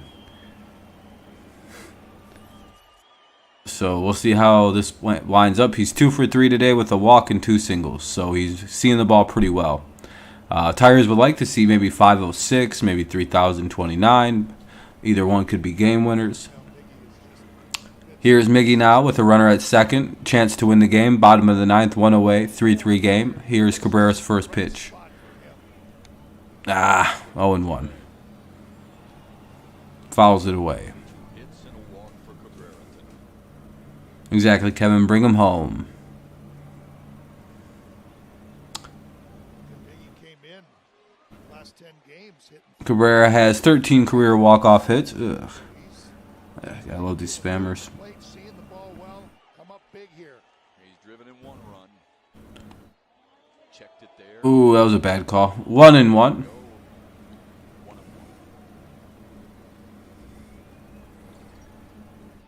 That was a call for, it's a Miguel Cabrera call. Definitely held up. That's a strong man that can do that. That's what I was just going to say. Take some strength to hold up on that pitch, yeah? As big as he is and the bat speed that he generates to be able to stop that quickly. Well, runner will advance to 90 feet up to third, so we'll get the runner to third. All right. All Miggy has to do is hit a sac fly now. Do anything, really, just anything. Just don't get out. Runner advances and gets to third base on a wild pitch or pass ball. I don't know how they're going to rule that. That's got to be on the catcher, I would assume. But the Guardians make a pitching mistake, and the ball gets by the catcher. And now it'll be runner at third with 1 out and a 1-2 count for Miguel Cabrera. Can he get a hit? Can he pick up a game-winning run in RBI? Just standing, the game-winning run right there.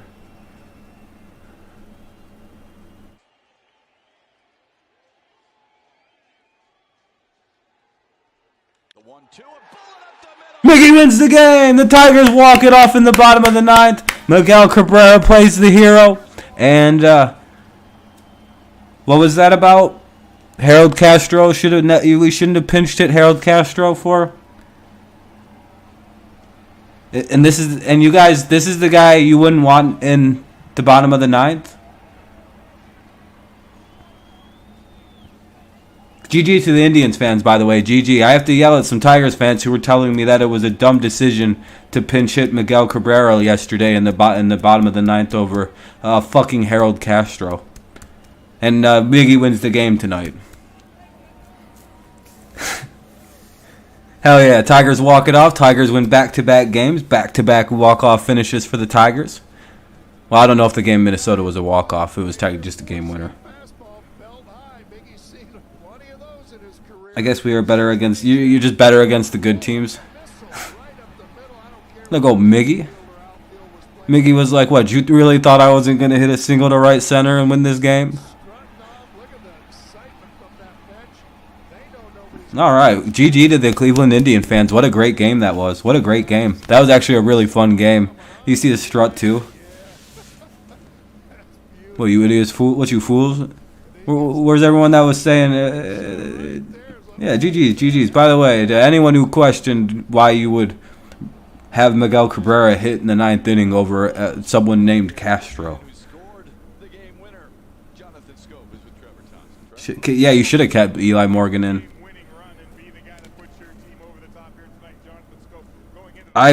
Kevin, I'll defend Cleveland fans here on a rarity. I've never once heard a Cleveland Guardians or Indians fan bash Miguel Cabrera. They are terrified of that man. All he does is do to that. That's literally all he's done to them. Even his worst seasons, he hits like 500 against the Indians. I've never once heard a Guardians fan go washed. Maybe you have, because I know you're on like Instagram and stuff. But like, I don't know about Guardians fans. I don't think they would say that about Miggy. That man has literally personally tormented the Cleveland baseball team for 2 decades.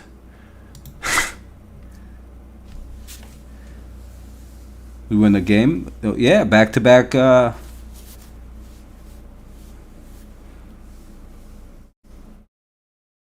Oh, okay. I forgot. Yeah, you do live in Cleveland, so never mind, Kevin. Kevin actually, I forget, lives in like Ohio, so it is a little different for him. He might know a lot more people. I don't actually know very many Ohio fans, so it's a little different. Kevin lives in the belly of the beast, so to say. But yeah, going to bed in a great mood. Exactly. Miggy with the game winner. What a great feel. I feel great, Jack. How you feeling? 2 in a row. Tigers go to what, 16-28 now? Is the record updated at least? Yeah, 16-28, very good. So it's improving. 12 games under 500, 2 wins in a row. We're better than Kansas City officially.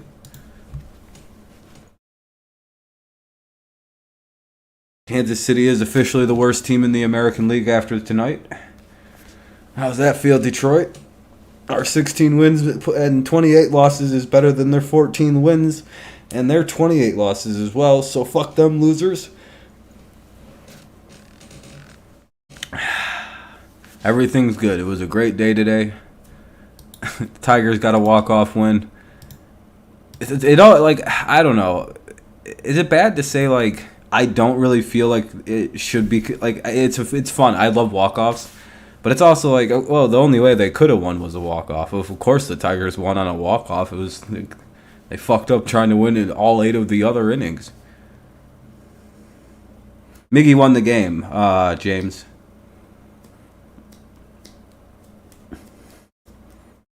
Oh no, an Astros fan. I bet you he's here to cry about his players getting booed. Everyone boos my team. Yeah, it's because they're good, dude. Good teams get booed. No, it's because we cheated.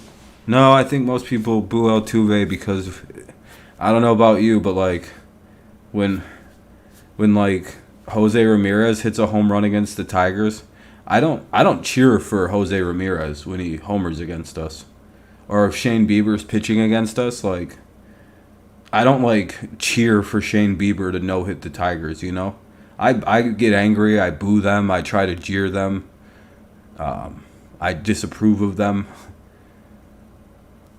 Astros fans are funny because they think like their best players should be cheered in enemy like territory. They're like, well, why wouldn't the Angels fans cheer for Altuve? He's your best player. Why the fuck would they? Why are they booing Verlander? Why would they be cheering for him? Outside of Houston, not many people are going to cheer for one of the best teams in baseball. Trust me, as a Tigers fan, we used to get booed a lot. Actually, no, well, Tigers had fans out. We were such a popular team for like 5-6 years there. We were actually outselling home teams. It was pretty embarrassing. You'd see us at a Pirates game, and they'd be showing the crowd. It'd be full of Tigers fans. So actually, I don't know. There might not actually be that many Astros fans outside of Houston. That might not be a thing. So, and Astros fans are like, well, why aren't we more popular outside of Houston? I don't know. You sucked ball sack for almost 20 straight years. I like the Astros. I just think it's annoying that they don't understand why their team gets it's almost innocently adorable. Like, why are they booing us? Are they still mad about the cheating? No, it's because you guys are a great baseball team and you win a lot of games and you beat people up. And Jose Altuve is an MVP caliber player, like your best player. No one's gonna cheer for your best players now.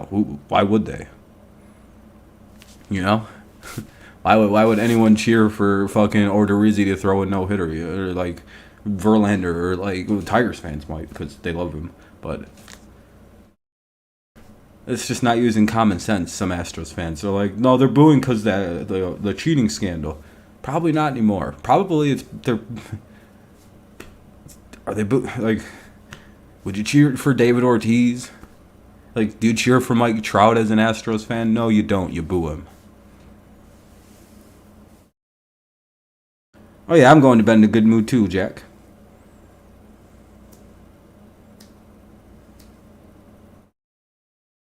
No, I don't care that you guys cheated, by the way.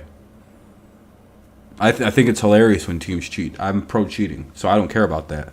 I just hate it when you guys cry about your team getting booed. It's just like, Jesus Christ, you guys are a good team. You're going to get booed everywhere you go. Of course you are. Yeah, I don't care about the cheating. It doesn't matter. Yeah, I don't think it makes that much of a difference. Is my name really Rob? Yeah, it's Robert. Yeah, I don't care about cheating. It's irrelevant. I don't think sign stealing is cheating. So no, I don't really care about that. It's to me it was a non-issue. I think the worst cheating scandal in baseball ever was probably the sticky stuff the pitchers were using, but they can't tell you how bad that scandal was.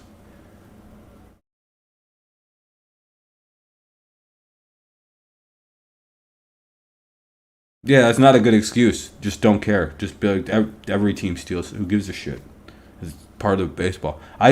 Most people just don't watch baseball or didn't play it growing up, I don't think. At any level more competitive than, like, Little League. Because the second you get to, like, middle school level Little League, they teach you some very dirty shit about baseball. It becomes really cheaty. One coach all of a sudden's like, here's the stuff you put on your bat. It makes the ball go further. Helps your grip, you know? And they're fucking, they start cheating. They're like, when you're pitching, you know, you rough up the ball a little bit with this part of your glove. I used to go like this with baseballs and shit. Like really hard. And just put giant grooves in there. That seems like cheating? Yeah, it is. That's literally part of baseball. I also used to wipe sweat and grip throw. Hope y'all sweep us. We are embarrassing. Well, it was a good game. I enjoyed this game, typical. You checking out on this team? Oh, no. I'm sorry, gamer. It's been a rough year for you guys. Just no hope. Yeah, I just don't care about cheating. You know, baseball and cheating is a romanticized affair. As long as it isn't Adderall, I really find it impossible to cheat in baseball. I'm going to be honest.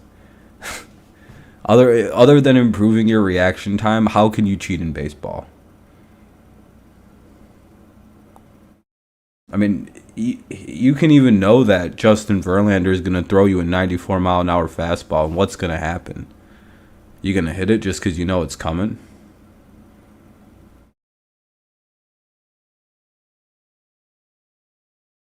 Your dad put Gatorade on your bat for grip? Yeah, because it makes it extra sticky. Yep. You know how long I've known about fucking sunscreen, pine tar, and Pepsi getting cooked up together since about 2010? The little chemical, you the little fucking bit of rosin, and you get the Pepsi, and you get the fucking... You just fucking rub that on. It's like this black... It's like... Or if you don't want to use Pepsi because it's dark, obviously, and rosin's dark, you use just like palm oil, which is clear. It's like this palm oil or whatever the fuck it's called. You just put it right here. Just put it eat. And you just, you're stretching out. Looks like you're just stretching every time. Get some of that on your fingers and whip it on in there. Baseball's romanticized cheating, though. I mean, that's part of the game. I like Mountain Dew. What's your favorite team? The Tigers. But all right, guys, I think that's going to be it for tonight. It's been about a 2.5 hour, well, it's 2 hour 50 stream. I'm going to get out of here. I'm visiting family still and whatnot, and you know how it is. So we will be live again tomorrow for the game. Let's just kind of get a double check on that. Yeah, I've been live for a little while, and the game's over. Let's see. Pepsi tastes like rum. I can't really drink it that much. I don't know what happened in my brain. I really dislike... I'm not a big drinker, and for some reason, rum and Pepsi are forever associated in taste. So whenever I smell Pepsi, it's just like, I'm like, oh, it just smells like rum. So we'll be live tomorrow for 7:10. All right. Hopefully the Tigers can take game 2. Yeah, that's about it. All right, good game. Tigers pitched well. They didn't really hit that well, but they hit timely, and they got the clutch hit when they needed it. Miggy walks it off. And, yeah, great game by the Indians. Thanks to everybody for tuning in. I appreciate you. Hopefully we'll see you tomorrow. Thanks for the 55 likes. That's crazy. Hopefully you guys have a great rest of your night. Hope you have a good game. Yes, you too, Jack. I hope you have a good game too, my friend. All right, I'll see you guys tomorrow. Have a great rest of your night. Peace out. Go Lions, go Patriots, and, of course, go Tigers. What if I start ASMR? ASMR of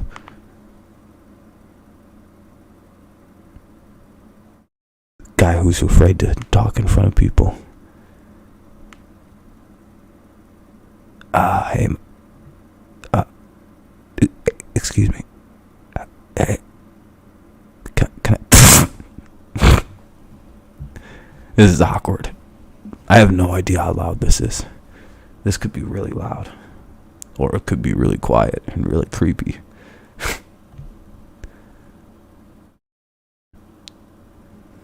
All right, I'll see you guys later. Have a great night. Bye-bye. Thanks for watching. The 16 people left are like, well, this is a weird ending.